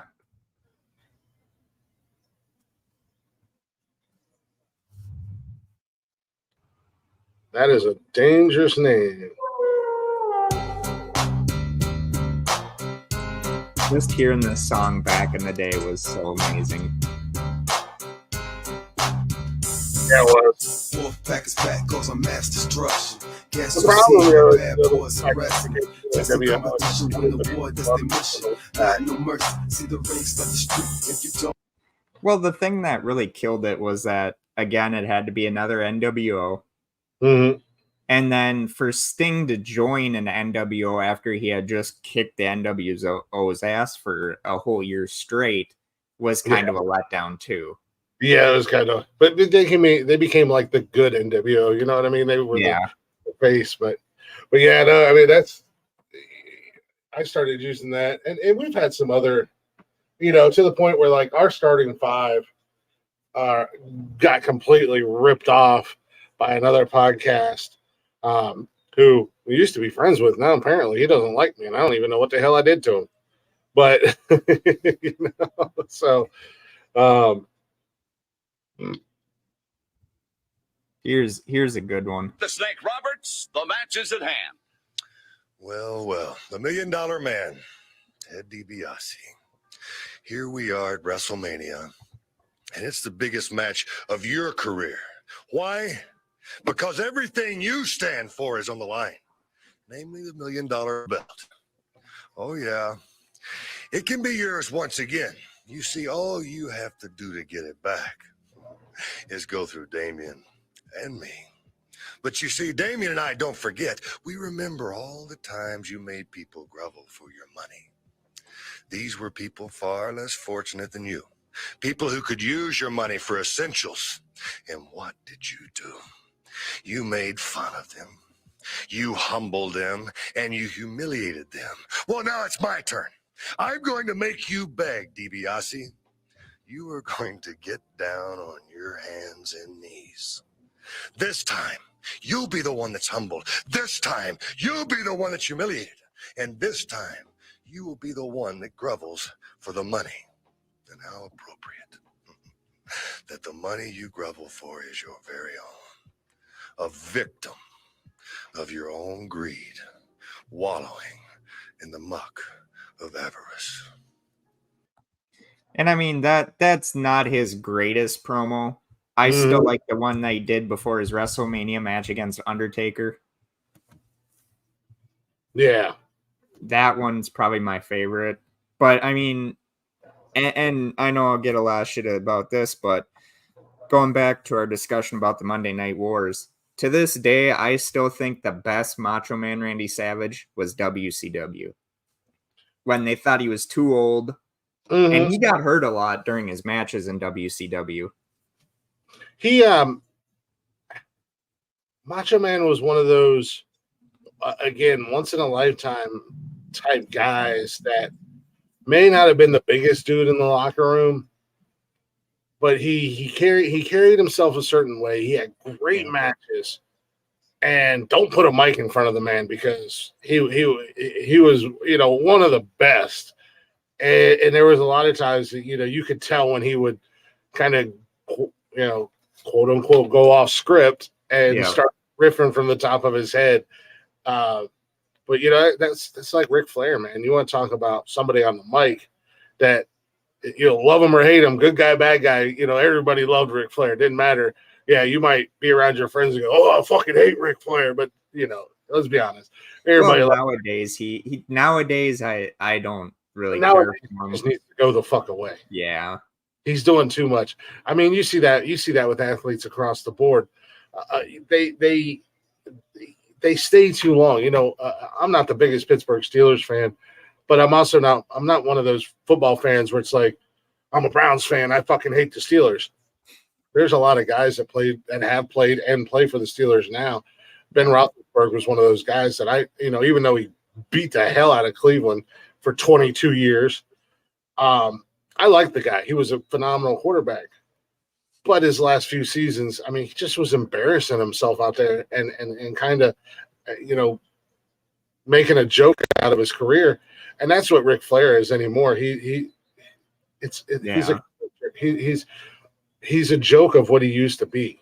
And it's like, why do you keep popping up and showing up and stumbling around and bumbling around? You can't even get through a full sentence, you goofball. And like, even with Ric Flair's podcast now, I mean, he goes and talks shit about all these people that really did nothing wrong. I mean, I watched the one where he talked shit about Jim Ross because of what he said about during the Dark Side of the Ring, the plane ride from hell, Mhm. and all that. And it's just like, let it go, Rick. Like, honestly, why does it matter to you? You do realize what you did probably was wrong, but because Yeah. you were built up as it was back in a day where Me Too didn't really matter and all that shit, which again, PC people, not saying it doesn't, just saying it's been overused. But you know, I mean, it just How the it hell, gets you woke bastards? yeah. Burn in hell, you woke bastard. All I could think of when you said that was Almost Heroes with fucking Chris Farley, where he keeps going for the fucking eggs, and all of a sudden he's like, "Come and get me, you damn bird." That's another guy that, oh, if he could have ever just realized that he was more than the drugs and all that, more than his weight, oh, he would still be making huge money. we you lose these actors and comedians so young, and we've touched base on our show about it. You know, like John Candy and Belushi Yeah. and Farley. I mean, they were legends, and they were so good at what they did, and it was a damn shame that we lost them so young and so early because you know Belushi and Farley. I don't think they ever really reached their full potential of the level No. they would have had. I mean, and the sad thing is, it happens after Belushi, reaches very good success with Dan Aykroyd on the Blues Brothers. Yeah. I mean, hell, there was talks of Belushi was actually going to be one of the Ghostbusters Mm-hmm. and who knows if Bill Murray would have been in there. I mean, Yeah. heck, we might have gotten the long-awaited third one back in the 90s had it been differently. But that's the thing that I think, and even Shrek with Chris Farley, that movie was basically done when he dies. Yeah. And I mean, so many people go on TikTok or they'll find, when they finally released some of his lines that he did for the movie, and they shit on it. And it's like, oh, I want to say it, and I'm going to. You're too young to understand. Fuck you people that think that Chris Farley wouldn't have made that movie gold. Mm-hmm. I mean, Mike Myers did a very good job. Or no, fuck that. He did a great job. And I'm not disputing that. But ultimately, he did it because he was doing it as a tribute to Farley. Mm-hmm. They were such good friends. And Adam Sandler, David Spade, Chris Rock, Rob Schneider, if you ever hear them talk about Farley, they've never gotten over because they feel they failed him. Yeah, and that was such a tight-knit friend group that they had, and they still are to this day. And shout out to Adam Sandler. I may not be the biggest Adam Sandler fan. I might not like all of his movies or anything like that, but you gotta respect the guy. He keeps his circle tight and he takes care of them. He's got that mentality. If I'm eating steak, we're all eating steak at the end of the day. Yeah. And that and the fact that if you didn't know Adam Sandler or didn't know who he was and you seen him on the streets, it looked like a bum. Like you had like me on a Saturday going to Walmart in basketball shorts and a t-shirt in a t-shirt and slides. It's just like you got to respect that too, that he's not some high class jerk off because he's got bazillion dollars, at the end of the day. So but Farley, unfortunately, it's just so much untapped talent that we really didn't get to see. There was a few times where you would see him step away from the comedy side and be a little bit more serious, and it was like, holy shit, Farley's actually really good at being the serious type. And oh, definitely. and bringing down the tempo and stuff like that. So, but it's just unfortunate, sometimes the way that drugs grab a hold of people and get them in a stranglehold, so to say. And it doesn't matter, again, you go back to what you said earlier about dealing with, mental health and stuff like that. You never know what's going on the inside with somebody. We can come on here and we can, or anybody, we do these podcasts and we're having fun and everything like that, but you don't know the struggle that's going on within. You don't know what's going on when the camera's off or when the microphone's off. I've been very fortunate last little bit that, I've struggled with depression and anxiety pretty much my whole life, but the last almost year or so, I've been in a pretty good spot. I'm very fortunate with that, but there was a lot of nights where we do the podcast and I turn the camera and shit off and just drink myself to sleep, just because it was so hard going through things and stuff like that. And you see these actors and these celebrities and, up until recently, nobody came out and talked about their feelings, men. Yeah. Oh, that's still to this day, it's taboo. I mean, hell, I hear it from my mother-in-law a lot. That's like, well, why don't you have this? Why don't you have that? And it's like, why do I need those things? Yeah. Like, yeah, money is a big deal. I get it. But me, I could be down to my last $80. And if someone else needs it more than me, I give it to them. I don't fucking care. Yeah. And, and I know Mark and my wife, they get kind of, they've heard it enough. And it's just like, they're like, why do you not like your mother-in-law so much? It's like, because she heard something about me and ran with it. Yeah. And won't have the gall to at least get to know me. Now, if someone gets to know me and they think I'm an asshole, it's like, okay, you know me well enough to know that that's your opinion of me. I'm grateful for it.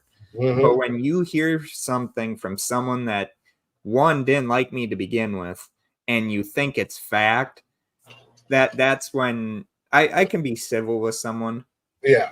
And I have been with her mother, with Alyssa's mom, but there's times where, like, people at our wedding, there was people that came up and danced with me that shit on me until the sun went down, thinking, oh, Steven, he doesn't remember these things. I got a good fucking memory. I may have taken a few concussions playing sports, but I got a good memory. And just because I'm being nice to you doesn't mean that I've forgotten what people have said.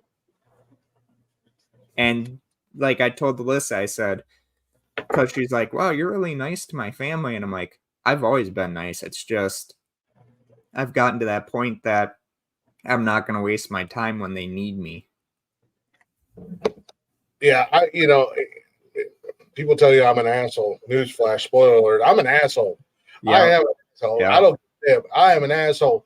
But there, don't listen to everything you hear. Yeah, I'm an asshole. But you might hear something about me. It don't mean it happened. Don't mean I did it or anything like that. But yeah, that's I'm too old to be fighting all the time. I'm too old to be arguing with people. We're only allotted so many breaths in this life. Yep. I'm wasting my breath arguing with somebody who don't fucking matter. Well, exactly. Yeah, I'll be nice and cordial and everything to anybody and everybody. If you don't want to talk to me, you don't want to be around me, that's cool. Yeah, it hurt my feelings.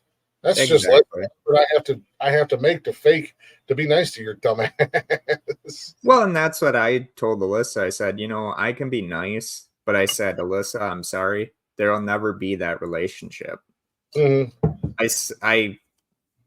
mom will call me every now and then and be like, hey, Alyssa's phone must not be working. And it's like, okay. And it's this awkward shit. And it's just like, I'll always be like, anything else? And she's like, no, just please make sure Alyssa gets the message. And it's like, all right, we'll do. And then it's like, I hang up the phone and it's like, really? The only reason you'll call me is because you can't get a hold of your daughter that's trying to live her life. Yeah. and with anyone that knows me, I've told many people many times, I'm not one that's going to conform. I'm not going to be like, oh, hey, you know, I'm married to this person. I have to do whatever. I have to clear my schedule and do all this shit. Mhm. Me and my wife we didn't get into a fist fight or anything, but we got into a shouting match one night at the apartment. And it was over, you know, Alyssa, we're always over at your family's house almost every fucking weekend. And yet Yeah. I haven't seen my dad since we moved up here for 3 months. Mhm. Granted, uh, God, what was this month? I actually got to see my dad, and I was pissed. I'm like, why? Why can't I go see my dad? And then Alyssa said, well, you never ask. And I'm like, really? I have to ask to go see my motherfucking father? Yeah. And I mean, I was pissed. And I've so I been there felt before. bad because I know it wasn't Alyssa saying, oh, you need to ask me. It was just like, well, you never say, let's go see your dad. And it's like, again, I shouldn't have to. It should be just like, hey, can I get the keys? I want to go see my dad. Yeah. Because I almost lost my dad when he had his seizures. And I thought for sure I was going to lose the only guy that ever gave really a shit, Mm-hmm. who isn't my biological father, but as I always said, and I always love this quote, any person can be a father. It takes one person to be a dad. Mm-hmm. And when me and my wife my wife was planning the wedding because certain people took all that fun from me. And I was in a very bad headspace, which my mother-in-law found out when she was trying to force us to allow someone that we weren't going to allow at our wedding. And like I told Alyssa, I said, there was many times where I wanted to leave. Yeah. But I said I couldn't because it wasn't you that wanted me to leave, Alyssa. And I've always told my wife, I said, we may get into arguments, but I said, you know what? What couple doesn't? As long as we're not beating the shit out of each other, well, she'll throw a pan at me. I'll be honest. I, and you know, I always tell my wife, it's like, I don't deserve you. And she's like, why do you say that? And it's like, because. And I always go back to the past, which I fucking hate. And anyone that deals with mental health issues knows that. We go to why we have this in the first place. Mm-hmm. I mean, my childhood with my mother being abusive to not only me, but my older brother. And of course, learning in third grade that my dad, Brian Jarvis, isn't my real father, and that my real father found out I was his kid as a baby and he took the fuck off. It's just like, It just hit you with the Jeff deuces. oh, my mom was the one that fucking decided, hey, you know, Steven's getting too close to the guy that raised him. I need to change this. And she used to hit me because I would say Brian is my father no matter what. And she didn't like that. Granted, will my mom ever apologize for that shit? No, because she's erased it from her mind and was just able to blame it on other people. Like my brother, she was able to blame him for so many things that he didn't even do. And it turned his life bad for many years, which I'm so happy that my brother finally turned it around. And, you know, everyone will probably watch this and be like, oh, he's shitting on his brother. It's like, no, there was times where me and my brother couldn't even be in the same room without us almost wanting to duke it out with each other because our relationship was so shitty. And it was because he thought that I was trying to take his dad away from him. And it's like, no, Keith, I just want to belong. Yeah, right. You just want to, you just want to be somewhere where you not only belong, but you want to feel wanted and stuff like that. So, and that's why my last name is Jarvis. I mean, when Brian took me in, my last name was Jarvis. It became when my mom had her mission to destroy all that is when it changed to Acosta. Well, once I finally was able, and of course, Alyssa being in my life, she's like, Steven, you're not an Acosta. And you feel that every day. You're a Jarvis and you know it. So, and I got it legally changed to Jarvis. Well, the only thing I have to say about it is that as people out there that have had the situation that happened to me, you still feel the reason why Ernie, who is my real father, left. Why? And of course, people are like, well, will it make a difference if you know why he did it? And it's like, no. But you go back to that and you're like, why? What did he do? Sometimes. Yeah. It's about closure sometimes, and being able to close that door and walk away with some kind of understanding, because just don't know why, or you almost blame yourself, like, well, is there Exactly. something different, or maybe if I didn't say this or act this type of way, maybe he or she or whatever, depending upon the situation, maybe they wouldn't have left. Maybe they'd still be here or whatever. So it's nice to have that closure, and I think a lot of people understand that to a degree. Other people just, they've never been through it, so then and they're not willing to put themselves in somebody else's shoes. No. Oh, they never could. I mean, hell, if not ragging on my mother-in-law, but if she could just put herself in my shoes for one day, she'd be like, you know what, I'm sorry. Yeah. But that's never going to happen, because when you value possessions over people, you tend to not give a shit about when people are going through a tough time. Or even with Alyssa's grandma, sometimes she doesn't understand that when I don't want to go over there all the time, something's probably going on in my life where I just want to be alone. Yeah, you just need that some time to yourself to just kind of get your mind right and think about things and figure things out. Oh, it was great. Like when me and Alyssa were dating and all that, and when we got engaged, her grandma would be like, well, why do you only come over during Christmas time? And it's kind of like I wanted to say, well, gee, I wonder why. For 7 years, I've had to deal with, oh, Steven's not good enough. Steven's a piece of shit. Steven's this, that, everything under the moon. While my wife had to weather all that stuff.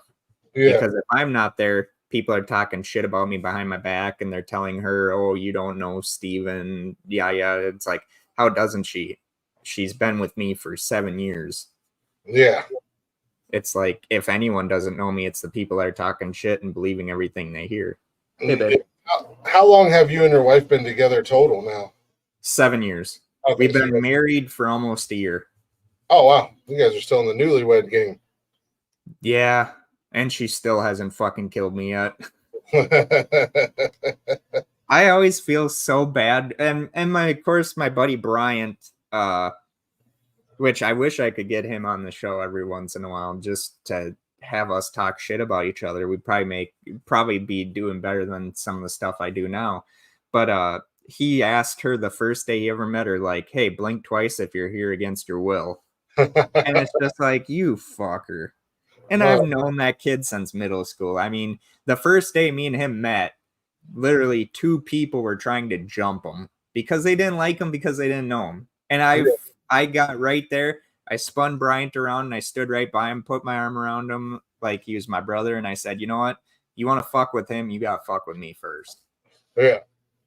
And so every time I hear that song, See You Again, yep, because they had to play it after Paul Walker had passed away, it's just like, I always think about people like that I've lost, or that, have kind of drifted apart from. It's just like, fuck, but I mean, it is what it is. And some people come in your life for weird reasons that you'll never fathom, but thank God they have. Yeah, I say that a lot. Everything. I've always been a firm believer that everything happens for a reason. At the end of the day, people come and go out of your life. Sometimes they teach you a lesson. Sometimes, there's something that you need to learn from that friendship or that relationship. Sometimes you just make fucking mistakes, and that's all they were, was a goddamn mistake, and you just learn from it and move on. And that's the lesson that you needed to learn. Look, you're going to make mistakes down the road. You can't sit and dwell on it. You can't let it consume you. You can't let it become you. You just move on, because everything happens for a reason. And if it's meant to be, it'll be. And that goes in any aspect of a relationship, whether it's friendship or family or relationships or whatever. If they're supposed to be there, they'll be there. If they're not there, they won't be. Yeah, I mean and my wife's in the room with me, but she knows that without her, I mean, my dad at the point at one time when I met my wife, first met her, my dad was going through foreclosure on his house, and my dad at that point was a heavy drinker, and it was hard on me because I was trying to figure out who I wanted to be, and my dad going through what he was going through, and if Alyssa ever showed people the text messages she got from me when we first started talking and all that, they would be like, "Why'd she stay?" And it's just like, yeah. And then of course when I gave up my dog Jax after he had fractured his leg, we got the surgeries and all that. It's just we never knew a thing about pet insurance. And the people at the vet were like, well, you could have gotten pet insurance on him before this happened. And it's like, I've been taking this dog to the vet ever since I owned him. And you fuckers didn't even decide to say anything. Yeah, you couldn't tell me and like, hey, Yeah. We can get you pet insurance and save you some money. Da da da da. It's just like, and there was literal people who I won't name names. They know who they are, but they were literally messaging my wife saying Steven should kill himself because he gave up his dog. And yeah. I'm like, wait a second. We paid for that surgery, which made it so that we weren't eating. We had literally have to go to one of my parents' places just to eat because money was that tight. Damn. And the reason I gave Jax up for adoption was because I wanted a better life for him. Mm-hmm. And at that point in my life, it wasn't fair for an Australian Shepherd with Black Lab mix, which they're not big dogs, but I mean, they're big enough. They're too big to live in an apartment. Yeah. And I had that dog for many years. And when people were saying shit like that, it's just like, I finally told Liz, I said, let me message these motherfuckers and they can go meet me somewhere. I'll go meet them on their turf, wherever, and we will fucking have it out, because that was the hardest decision to ever fucking make. Mm-hmm. And these people, they won't ever understand that because they were never in that situation, because they always say, well, I knew what I wanted to be when I was your age and all that. And it's like, good for you people, like, fuck off. Yeah. I'm 42 years old almost, and I don't know what the hell I want to be when I grow up. I mean, I'm 30 years old. I'm doing community college right now, but at the same time, with everything that's starting to go wrong, it's like, it gets to that point where it's just like, something's against me. Like, and I know people will watch this and be like, oh, he's just saying that. It's like, no, there's been times in my life where it's just kind of like, you sit back and it's like, someone's giving me the finger and I want to know why. Yeah, the whole damn universe is out to get me. And I think a lot of people feel like that from time to time. I mean, look, Lord knows I've been there. I mean, I've even had the conversation with Nikki, my fiance, and I've said, things are going too good. Yeah. In life in general, across the board, the podcast, the kids, my job, there's a part of me that is almost afraid to enjoy. And I'm not saying that I'm successful and I'm rich and I'm famous, but it is a certain type of success that I'm having. Like, there's a part of me that's afraid to enjoy it because I'm waiting for the other foot to drop. And definitely, me too. That universal kick in the dick.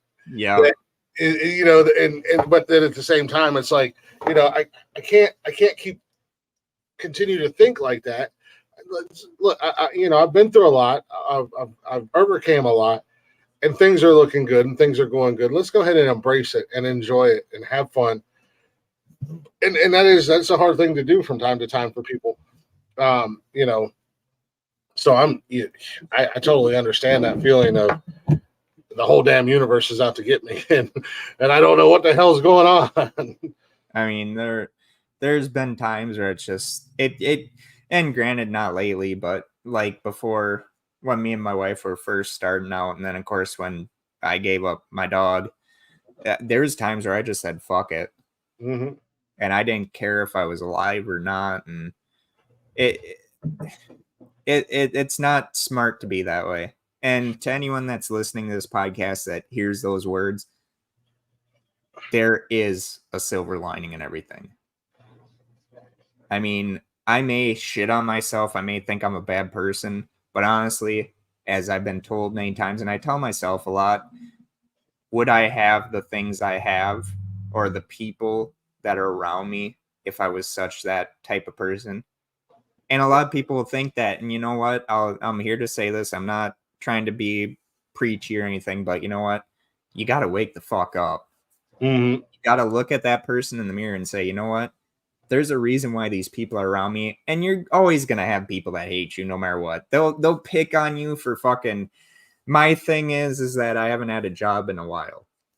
So fucking what? I'm still fucking healthy. I'm trying to build my business. I'm trying to go to college. Mm-hmm. And most of these people that do this couldn't fucking do the same. They'd fold. And that's why people need to realize you're gonna have people that do that. But you also got to think in their mind where you don't have to put yourself in their shoes, whatever. People are going to hate you just because they don't like you.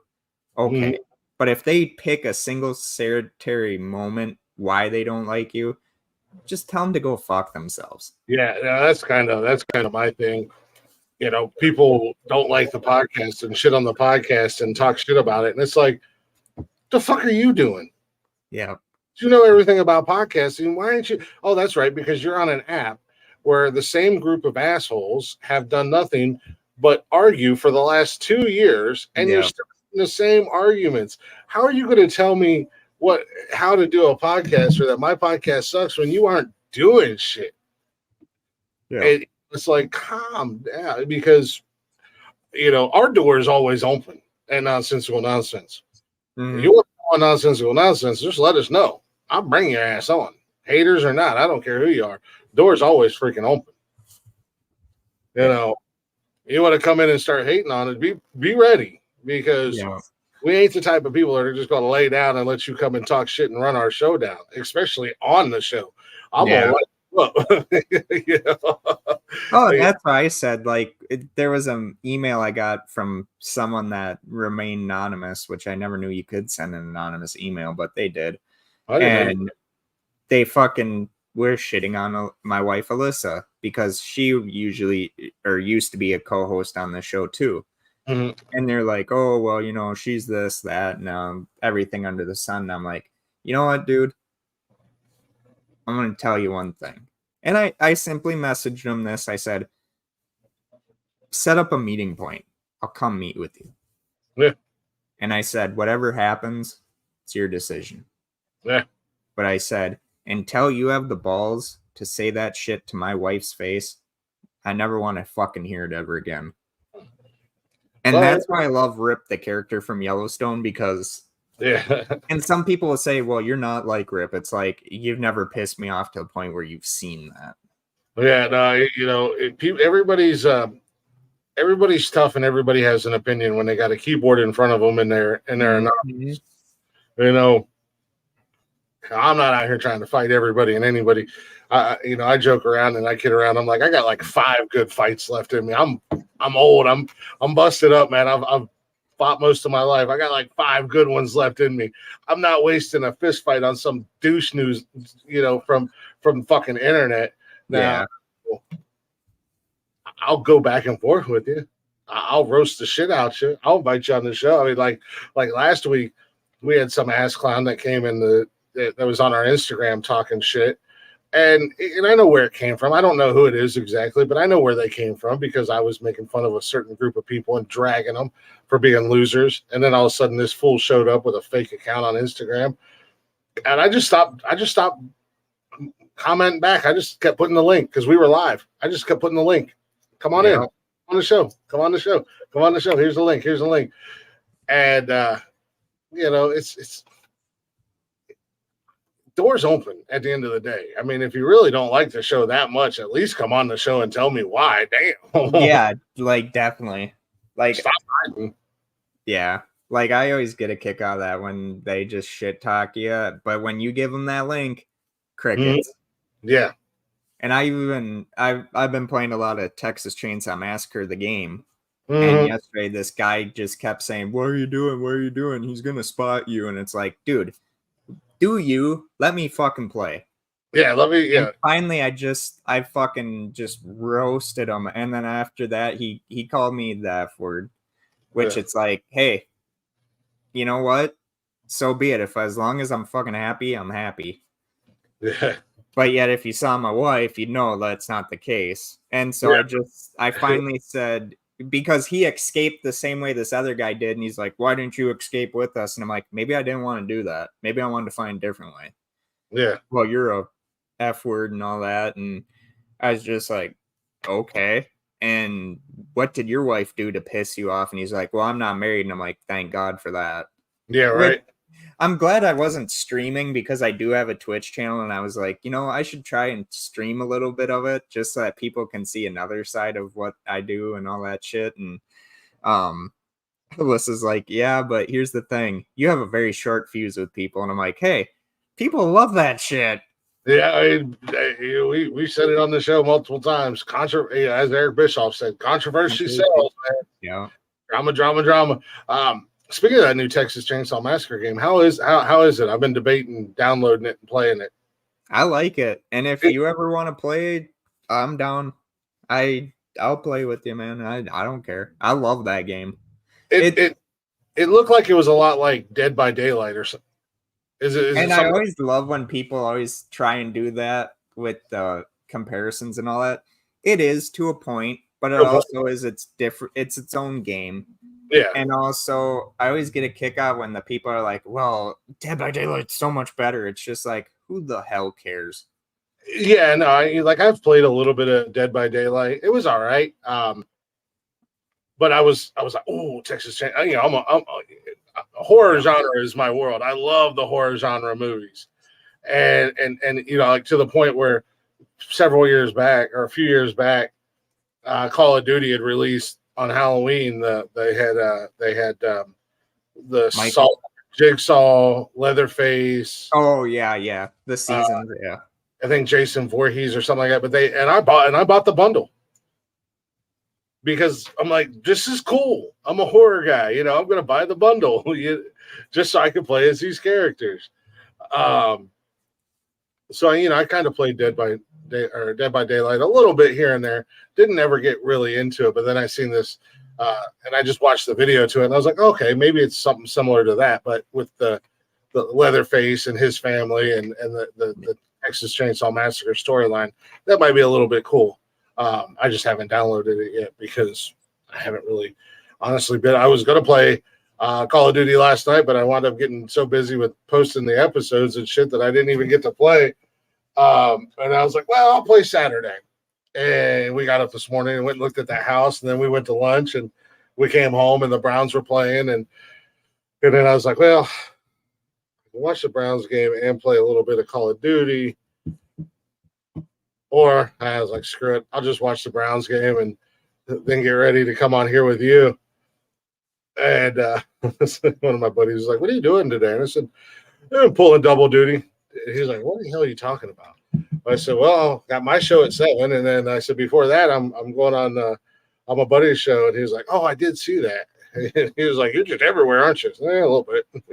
And that's another thing with being a content creator. We're pulled in so many different ways.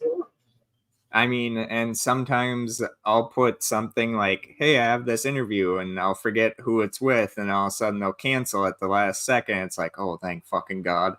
Yeah, that happened to us last Saturday night. I had actually screwed up and double booked us. Okay, yeah. And we had two before. And I sent the links out at the beginning of the show. And the one guy came back immediately, and he's like, oh, shit, man, my bad. I'm so sorry. I totally forgot. I was like, no worries. I said, if you can make it, the show runs until 10. The links here just pop in. I said, if you can't make it, that's cool, too. He's like, yeah, I totally forgot. I got busy. He's like, I want to come on the show. I really do. Can we reschedule? And I'm like, yeah, definitely. He's like, I'm out of town the next 2 weeks. So when I get back, we'll get something scheduled. I was like, absolutely. He's a cosplay guy, and he's super popular. And I just took a shot in the dark, asking him if he wanted to come on the show because I'm a fan of his cosplay and whatnot. And I was like, yeah, no worries, don't worry. You know, he's like, oh, cool, man, thanks. The other guest that was supposed to be on didn't see the link until Sunday morning, and he was like, oh, bro, my bad, we didn't see this until this morning. I was like, it's all right, no big deal. You know, it was like, fortunately, I not only did I double book, but I also kind of dropped the ball and didn't promote like I should have. So I got a little busy with other things, and it was like, okay, kind of dropped the ball, but it all worked out in the long run because, you know, I kind of screwed the pooch on that one, but then at the same time they had forgotten as well. So I was like, okay, cool. You know? Yeah, I have always, yeah, and like my thing is that as long as people give me a fair amount of time, it's like, yeah, I can come on the show, or yeah, you can guest on the show. It's just I always hate it when people at the last second, and Mark knows he's done this to me a couple of times, but one time Brian wasn't able to make Talking Shit Show, so then he asked if I'd come in. Well, Brian ended up making it anyway, and I think Mark was like, well, we're not going to use you tonight, and Brian's just like, fuck that, bring him in. And I was like, cool, you know, and just I was out of it that night, and thank God that episode got destroyed, because I mean, you would have watched that and you would have thought that I was not even there.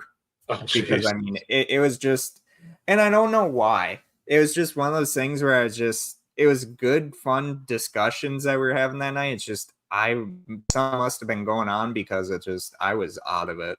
Yeah, you just weren't really. I mean, you were there, but you weren't really feeling it. Yeah, and a lot of one-worded answers. And Brian, I could see him like looking over at Mark, like, what's going on with Steven? And Mark was messaging me that night, and it's just like, I finally, after it was done, I'm like, guys, I'm sorry, I shit the bed. And they're like, we're just wondering if you're okay and all that. And I'm like, yeah, I'm fine. It's just, I don't know. And then within an hour, I passed the fuck out. Mm-hmm. Yeah, no, we've done shows like that where I'm just, you know, which is not good for me considering I'm the host of the show. You know, I got to be on point. But we've done a couple shows, you know, not many. It's only been one or two where I just wasn't feeling it. I wasn't in the mood. You know, thank God for Jeff, and I think those nights that we had some of our other friends that had popped in, like Brian or Smoke or Connor. So they just, you know, I can't remember who all was there, but they just jumped on and just kind of ran with it. And I wasn't feeling it. I wasn't. Just one of those weird moods, and you know, the guys rolled with it, and I was able to, you know, still do the show, but I didn't have to do the whole hosting full on host type bullshit. Yeah. But it happens, man. It really does. Sometimes, you know, I try to be on all the time. I try to, you know, as one of our former co-hosts, Mike, I used to have to tell him all the time. I'm like, dude, when the cameras come on, all the shit that's going on in your life, I said, you got to figure out a way to close the door and do the show. You know, I said, we all got stuff going on, but we all come into the show and put it behind us for a couple hours, you know, to get that escape. I said, and he just wouldn't. He'd come in, he'd be mad as hell for work or his ex-wife or whatever, and it would just carry on to the show. I mean, yeah, I think I've had times like that. I know Jeff has, and Tony has. We all have. But you have to be able to put that stuff behind you if you're going to do the show, or just say, hey, I'm not going to make it tonight. I got too much shit going on, which is cool. You know, that's cool too. And, you know, unless you know, where I'm an open book, you know, I don't keep too much shit to my chest or to myself. You know, obviously there's private things that I don't talk about, but I'm an open book. Jeff's an open book. So, you know, if something's bothering me, I can come on the show and be like, look, I got this shit going on, man. I'm fucking mad as hell right now. Or, you know, I'm depressed or whatever, or vice versa. Jeff will do the same thing. That feeling of just like not being there and not being on, that's tough to overcome. And it does kind of whether or not the co-host will say it or the other guys on the show will say it takes a toll on the show itself. I mean, Definitely. it really does kind of you can feel the tension in the air and stuff like that, and it's just like, come on, dude, just gotta get through this. A couple more hours, come on, Yeah. Oh, I've had guests like that too, where me and Mark were talking with this one person, and they just everything I'd say they just didn't like, and they'd be like, "Well, but that's your opinion." It's like, "Well, yeah, it's my motherfucking opinion." So finally, Mark's just sitting there going like this every time, and he's going like this whenever I'm talking, and it's just like, it's like, okay. And so then finally they said something, and I'm just like, "Listen here, fucker, we invited you on the show. Yeah, We did not beg you to come on the show. We did not ask for you to come on the show. We invited you." And then you, playing your little pocket pool politics, as I like to say it, an hour or a minute before the show said it was 3 minutes before the show, wasn't going to make it. And so me and Mark were like, well, we'll come up with something else. We'll do a live stream, but we'll talk about something else. yeah. Well, then this motherfucker messaged me 2 minutes before and says, "No, I'm able to come on." And so I'm like, okay. So then we're talking to him, and I mean, this person was a pompous ass motherfucker. And I hate people like that. I really do. And so, and I'm just sitting there just asking him a question, and he'd be like, "I don't like that question. Can you ask me a different one?" Jesus And it's just like, oh, okay. And Mark's just seeing how I'm getting pissed. And so finally, I hear my phone vibrate, and I'm looking here. It's Mark, and Mark's like, "Just let it go, let it go." Yeah. And I just finally said, when he said what he said, I'm like, you know what? I've held this in, and I said, "Get the fuck off my show." Yeah, get the fuck out of here. And the guy's like, "Excuse me." I'm like, "I don't care who you are, just fuck off."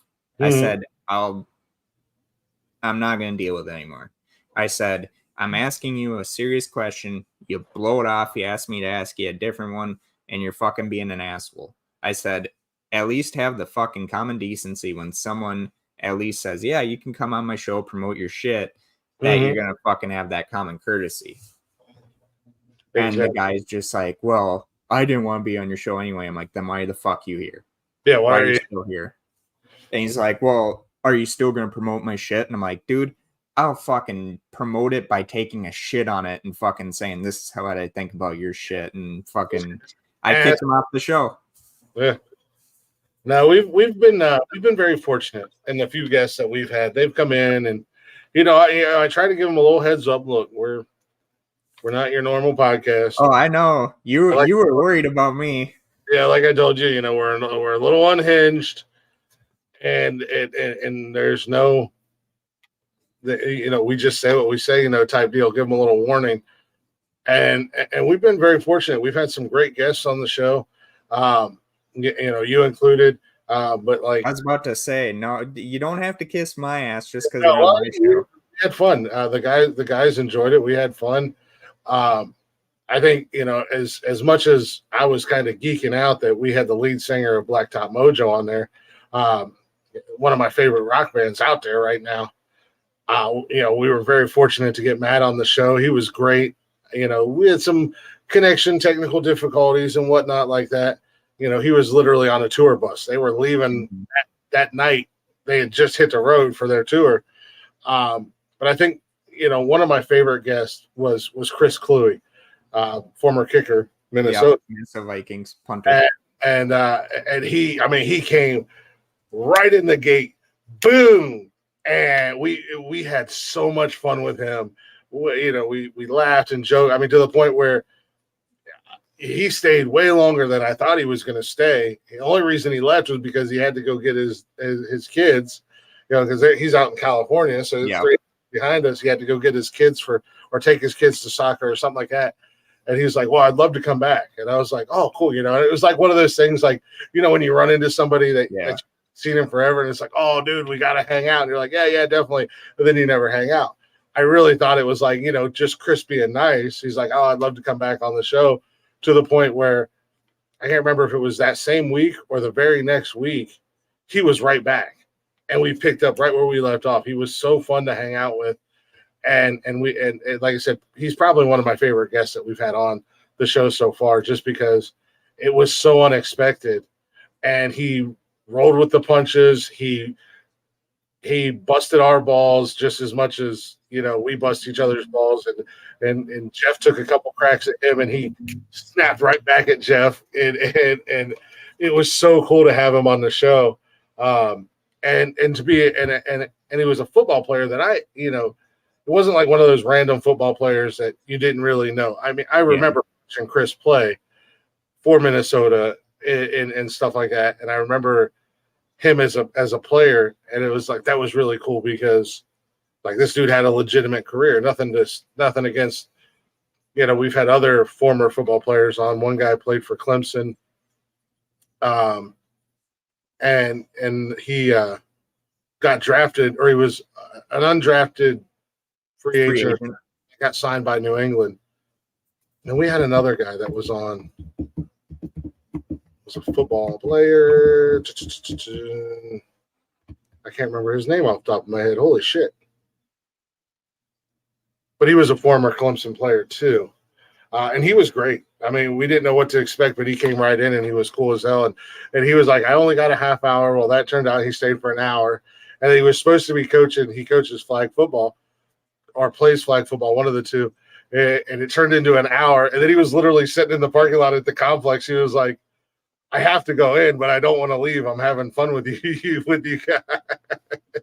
Well, next time the Nonsensical Nonsense podcast has me on, I'll amp that bitch up to fucking 100. Because even my wife, when I was watching it back, I was like, yeah, I could have. I was so nervous because I don't have many guest appearances of my own where I can guest on someone else's show, which I love that a lot more than I love when. Which, not saying anything bad about the guests I had, I love every guest that came on the show and gave me the opportunity. My favorite one, which I think Mark is going to hate me and Peter Anthony might hate me for this and some of the other ones, but Sandy Johnson. I had worked on getting her on the show, and as soon as I announced that Judith Myers from 1978's Halloween was coming on my show, everything went fucking wrong. Oh man. But I got the interview. I got it. I want to have her back on the show. There's a few of them I want to have back on the show. And I know some people have said, well, you do a lot of indie type guests, and it's like, so what? Yeah. I would rather work with the people that are taking it as an honor to be on. And I'm not saying that like it's an honor to be on my show, because it really isn't. But this is just a huge waste of my time, to be honest with you. I know. I see you over there. Work. I'm like, God damn. I told some of these people, it's like, I want them to come on my show and feel comfortable. Yeah. I want them to be able to tell their stories, promote the hell out of their shit. And sometimes I forget to ask them, hey, how's your day going? How have you been? Mm-hmm. And Brian from Talking Shit, which I hope he's watching, always rags on me for that. He's like, well, we ask that all the time. And I'm like, that's your fucking show. I said, I'd fucking say it. And then Mark would be texting me, the fucking keyboard warrior that he is from Florida, the little asshole, would be like, fucking, why did you take something we did on our show? And it's like, because Brian fucking shit on me for not doing it. Yeah. Which, by the way, I'm wearing a Talking Shit show. Talking Shit. Fucking Jesus Christ. I'm wearing a Talking Shit shirt, which if anyone wants to buy one, go check out Talking Shit podcast or youtube.com/@Talking Shit, and you may be able to pick up one of these lucky shirts. Not many supplies out there, but Mark was very happy that I always promote his shit, because let's be honest, that fucking asshole couldn't promote my shit if he even tried. Nice. No, I love Mark. You always look back at an interview or like I told the guys, I was like, when we started getting guests and we have guests, I said, look, I don't want to do the normal bullshit. I don't want to do the oh, so where'd you go to college at? And where'd you blah blah blah blah blah. Like obviously we have questions. Yeah. But I want to make our guests feel comfortable. I want them to come in and hang like a hangout, And yeah, I would love to have a do-over with Matt James, the lead singer of Blacktop Mojo. It was a good interview. We had a good time. But I was so super nervous for that interview. Yeah. Because again, I'm such a huge fan of their music and of the band that I was really nervous. And then like the connection issues, I had some on my end, Matt had some on his end because he was literally on a tour bus, and Jeff's a jackass. So I would like to do that over again. Because I think if I had to do over, it would be so much better than what it was. But you just never know what you're going to get with a guest. Like you said, we've been fortunate. We haven't had any dickhead guests on our show. But it's going to happen eventually, and it's just how you handle yourself and how you get through it and try to make the best of it. And in the same sense, for me, I think it's really cool. If somebody wants to invite me on their show and have me on their show, that's definitely. I mean, it's an honor. It is. That somebody's like, okay, we know how this jackass is. We've seen his show. We're gonna go ahead and take a chance and bring him up. Like, I went on the Q for You podcast with those guys, and they're a little bit more, they're goofballs, a little bit more laid back. And I come on there, and I'm hell on wheels, and I'm like, all right, I got to try to behave myself. Let me tone it down just a little bit until I see the green light and see how they act. I try to see how, I can change the way I am depending on the show. We've got a couple friends of ours that do shows, and I've been on there, and I know that they don't curse and they don't do this or that. So I'm like, all right, I try really hard not to curse. And I try not to be as crazy as I normally am just because that's not their style.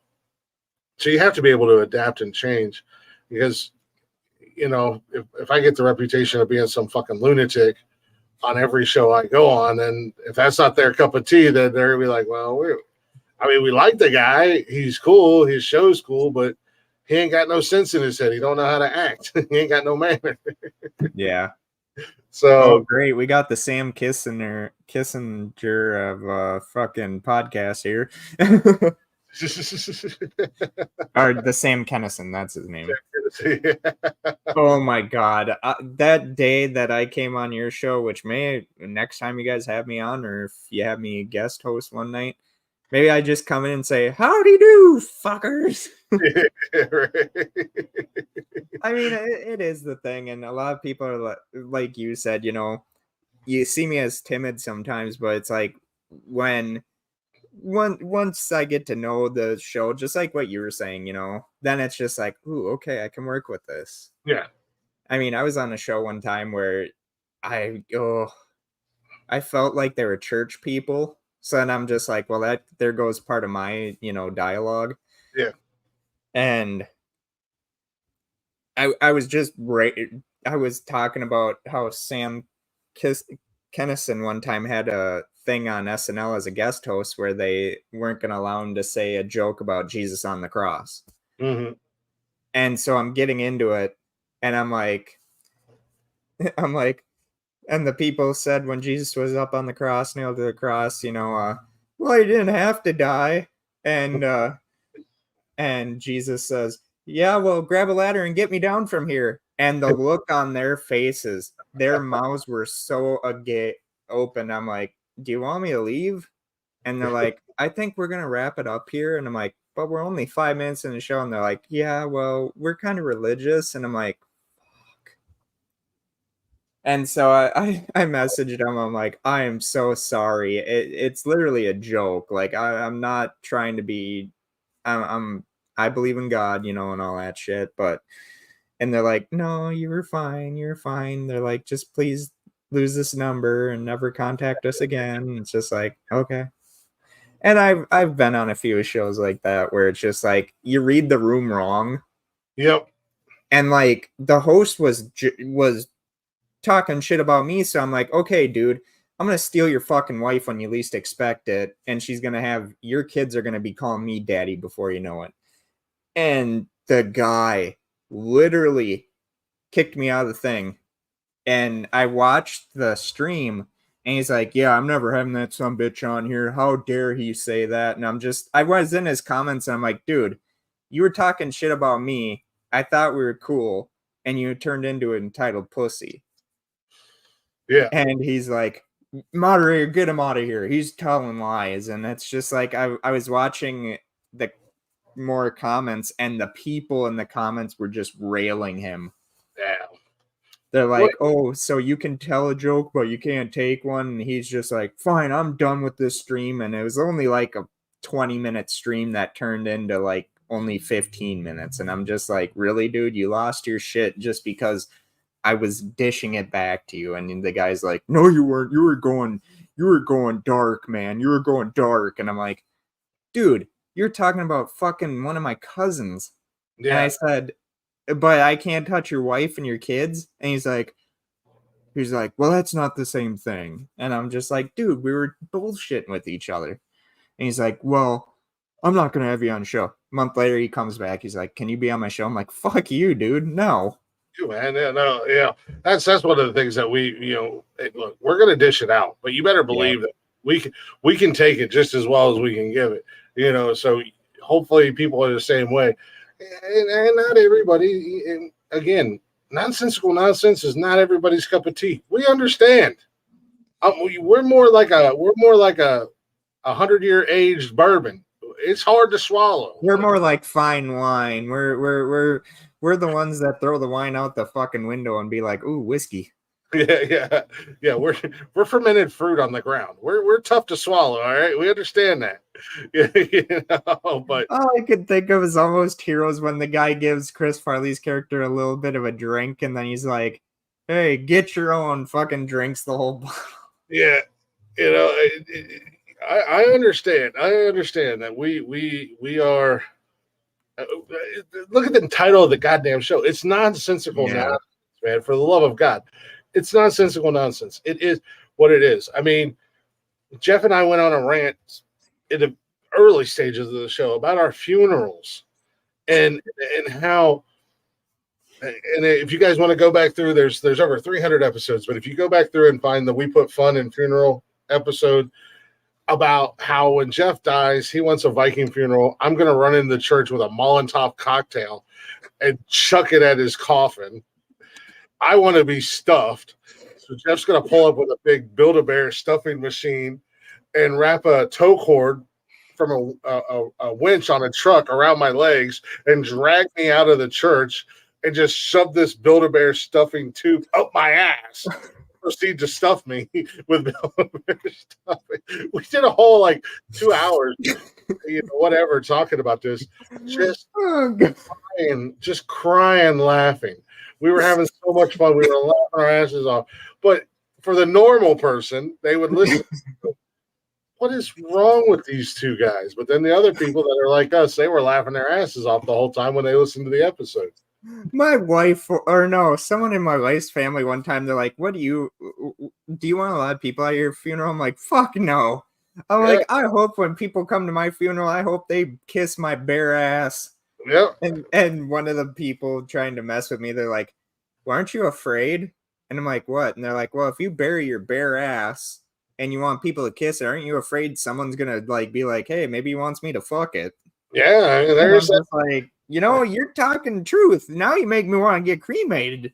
Yeah, I mean, it is 2023. I mean, Stranger Things, that's kind of the norm anymore. You just, hey, there was a TikTok, I shit you not, that actually had something like that where it had the thing where the person did the narration while they're playing video games or whatnot.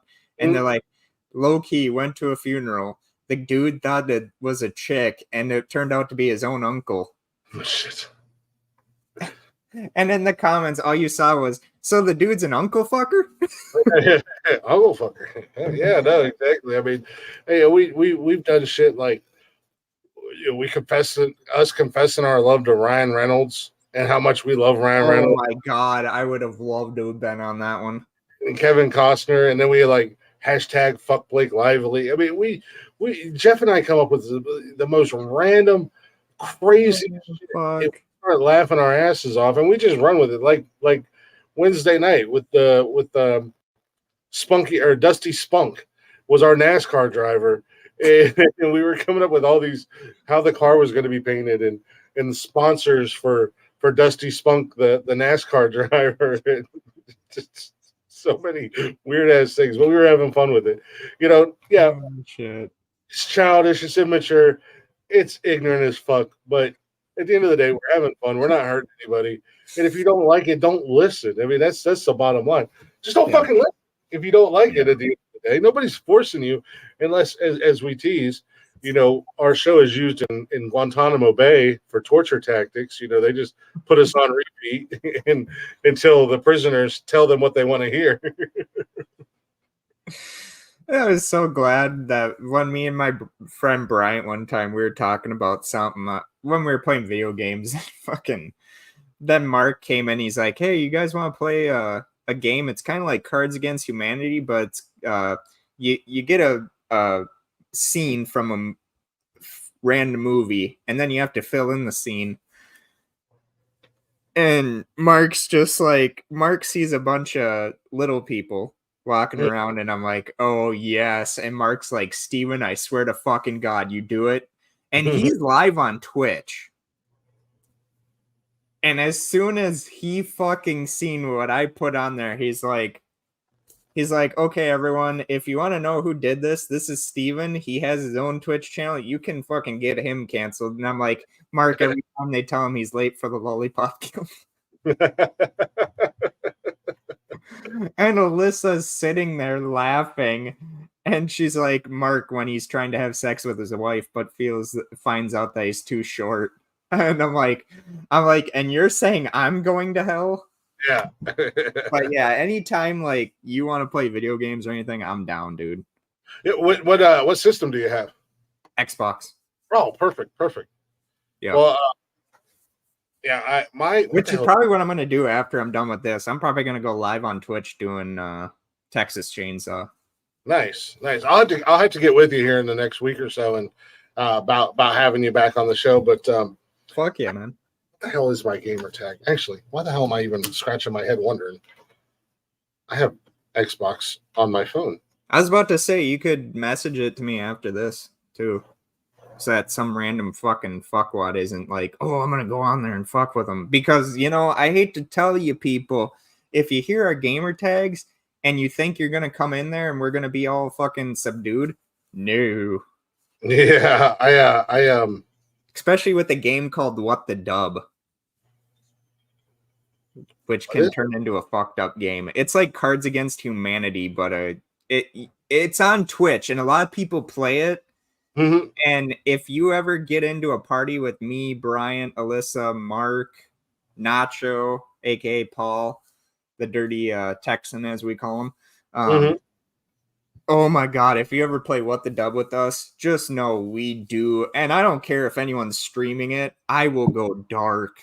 Nice. Hell yeah. Like there's one scene of a guy getting hung, and I'm like, me after having sex with some of my ex-girlfriends, and fucking Mark's just like, "Jesus Christ." Yeah, what the hell? And of course, Mark will always talk shit about me when it comes up to like a girl slapping a man in the face, and he'll be like, "Alyssa, every time Steven asks for a blowjob or something," and it's just like, really? What the hell? I actually burned my wife on one time. I can't remember what the scene was, and I'm like, me when I tell my wife to shut the fuck up. Nice. And it showed a guy like shaking a woman, and I'm like, me when I tell my wife to shut the fuck up. Oh yeah. That's probably the one that's gonna get me canceled. Yeah. That or else they had like one Ku Klux Klan one, and I'm just like, oh my God, no. And Mark's like, "Steven, I'm streaming on Twitch," and I'm like, I'm sorry, Mark. And I'm like, I put in there the Klan God, Adolf Hitler was sure. Well, no, I'm not gonna say it live, but in the game, it kind of set it up. But no, and Mark's just like, you did not just say that, and I'm like, yeah, I kind of did. Yeah. But, So the oh shit. and Right up Jeff's alley. what another person said, gee, Adolf Hitler sure was misunderstood. And I'm just like, oh my fucking God, no, you did not just say that. And he's just like, well, I'm not streaming. I'm not a podcast or anything. Fuck that shit. Yeah. Fuck all that shit. But yeah, usually I'm the butt of the joke, or if there's like a little person like Wizard of Oz thing on there, I always have to tell Mark jokes on that one. I'm assuming he's Well, he's like 5 foot something, but you wouldn't tell from like seeing him on thing. And one time he's like, Steven, you know what? You're lucky I can't steal your wife. I'm like, Mark, you'd need a step ladder to fuck my wife. And even at that, I don't think your 1-inch Peter is gonna fucking satisfy this woman. right. But all right, I think I'm gonna get off here. I'm gonna kind of wind down, play some video games. Yeah, I still have show prep to do for tonight. I got to get some videos downloaded and all that fun stuff. Grab me something to eat and Yeah, I'm fucking hungry as fuck right now too. I hear you. For an hour or I got what, hour and a half before. Anything you want to promote? Just feel free to check us out. Nonsensical Nonsense Podcast. We're on all the social media, Facebook, Instagram, Twitter, TikTok. We do go live Mondays, Wednesdays, and Saturday, 7 p.m. ish Eastern time over on YouTube. You guys come hang out. Get in the chatters box. We love interacting with the chatters box. We have so much fun, especially when they're joining into the conversation and all that jazz. Yeah, you can do that. And then you can see me times a week. Yeah, and who knows? You might even see me every once in a while and they're just talking shit with them. Or you know what? The link will be in the description to their channel. They're a bunch of great guys. Well, maybe not so much Jeff. Jeff's kind of a fucking asshole, but he's our asshole, as we always. Yeah, unfortunately, I'm stuck with Jeff. I've tried to get rid of him for 25 years. He's like a foot fungus. He's like herpes. Just when you think it goes away. I was about to say, we did an interview one time and someone's like, God, you two bicker like a married couple. I'm like, no, Mark's more like an STD I can't get rid of. Yeah, that's exactly what Jeff is. I love Jeff to death, though. He's one of my friends in life. We've been friends for, like I said, 25, 26 years. And he's one of those guys that, we talk about any and everything. It is one of those rare friendships where, we every night we end the show, if we end a phone call or a text message or whatever, we always tell each other we love each other.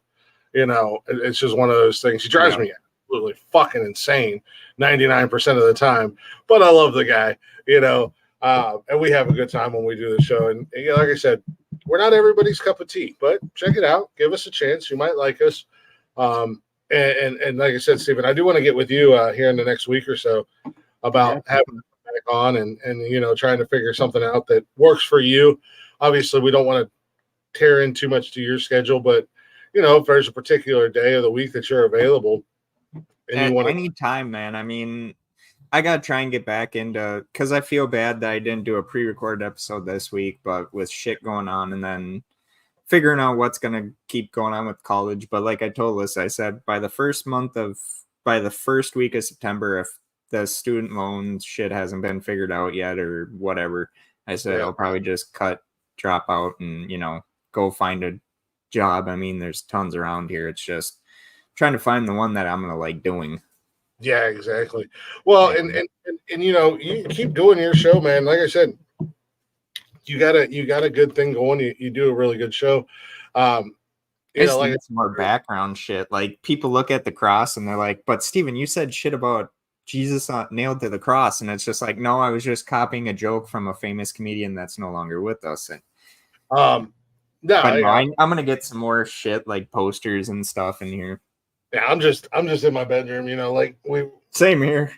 earlier when we went and looked at that house, one of the things we were looking at was different areas of the house that I could actually build out a little studio and Yeah. create it behind me and stuff like that. Right now it's just my dresser and it's a fucking mess because we normal people and we come in from work and I throw my hats up there or whatever, I'll, but no, like I said, man, just because you become more, if and when if you become more of an active member of our show, you don't have to do all 3 nights and still do your show, man. I'd strongly encourage it. Oh yeah, I'm going to. Tony does a music show. Yeah, it's and I then always knew Tony was a weird guy. yeah, he does like hip hop and R&B is kind of his forte. But then he also does during football season, which should be kicking back up here relatively soon. Yeah. Belt Kings Fantasy Football. Okay. Yeah. Which you'll see me on there. You'll see our buddy Brian. Ted will be on there. Fireman Rich is on there. All outside of Brian, but Ted hosts Late Night Parent. Fireman Rich does morning coffee with Fireman or with Rich, and then Tony's got and as soon as I have the time, the guys have talked me into bringing back my solo show, the Glick Show, which I'm slowly doing.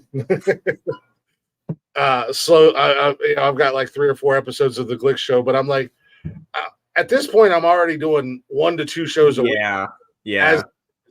Why am I going to do a 3rd show and just call it the Glick Show when I can just rebrand Nonsensical, be like Nonsensical Nonsense / Glick Show, The Glick Show featuring the Nonsensical Nonsense. Yeah, and all the social for the Glick Show because I'm too lazy to create brand new social media for that. I've already got social media for the podcast and I can't keep up with that. Yeah. Oh, I know. It's like I'll look on there and it'll be like I'll be at like 220 and all of a sudden it'll go down to like 210 or something. It's just like I want to go on there and be like, okay, you fuckers, you follow me. What are you gonna expect? That I'm gonna show my dick on the fucking thing, or I'm gonna fucking be like half these women on TikTok or Kick that like do like ASMR ear licking fucking things? Yeah.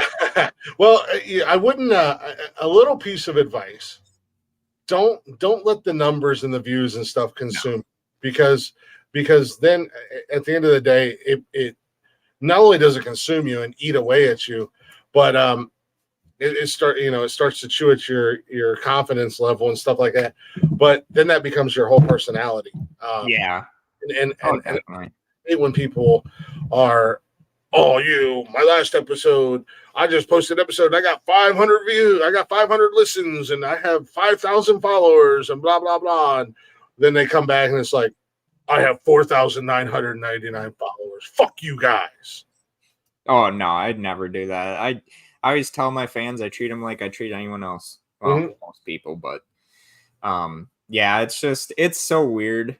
And like Alyssa's like, well, she's like, well, if you do end up leaving college and then go finding a job, what's going to happen with podcasts? I'm like, podcast is my fucking career. I never said I'm looking for a career outside of it. Yeah, right. I said once it fully takes off to where, whatever happens, and, I can go to some of these con conventions and all that. I said, I 100% would do it full time. And that's what I want to do. But at the same time, it's hard when you're married. It's hard when you're trying to start a family. And me and my wife have been trying. And, it sucks when that thing never says pregnant, but at the same time, like I always tell my wife, I'm like, it will one day. And I said, when it does, I feel bad for people that are going to have to deal with those kids, because if they're anything like me when I was a kid, them kids are going to have the born to raise hell right stitched on their forehead. Yeah.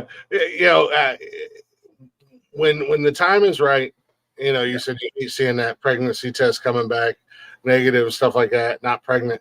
When the time is right, she'll get pregnant, and it'll probably be expected. Oh, definitely. And she's like, well, are you gonna like not announce it on your podcast? I'm like, fuck no, I'm gonna announce that shit, and when the kid's born, I'm gonna probably be like, hey, yeah, that's my little bundle of joy, and people always get kick out of me because I'm like, I'd fucking just be like, if I hear my kid crying, I don't care if I'm filming a podcast or not. I will get up, fucking walk, and take care of my child.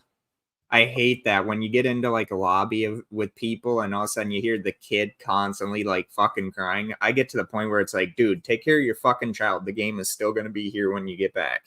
No, we've a friend of ours, Tim, him and another friend of ours, Gemma, they host the mental health hour. He's got a little baby.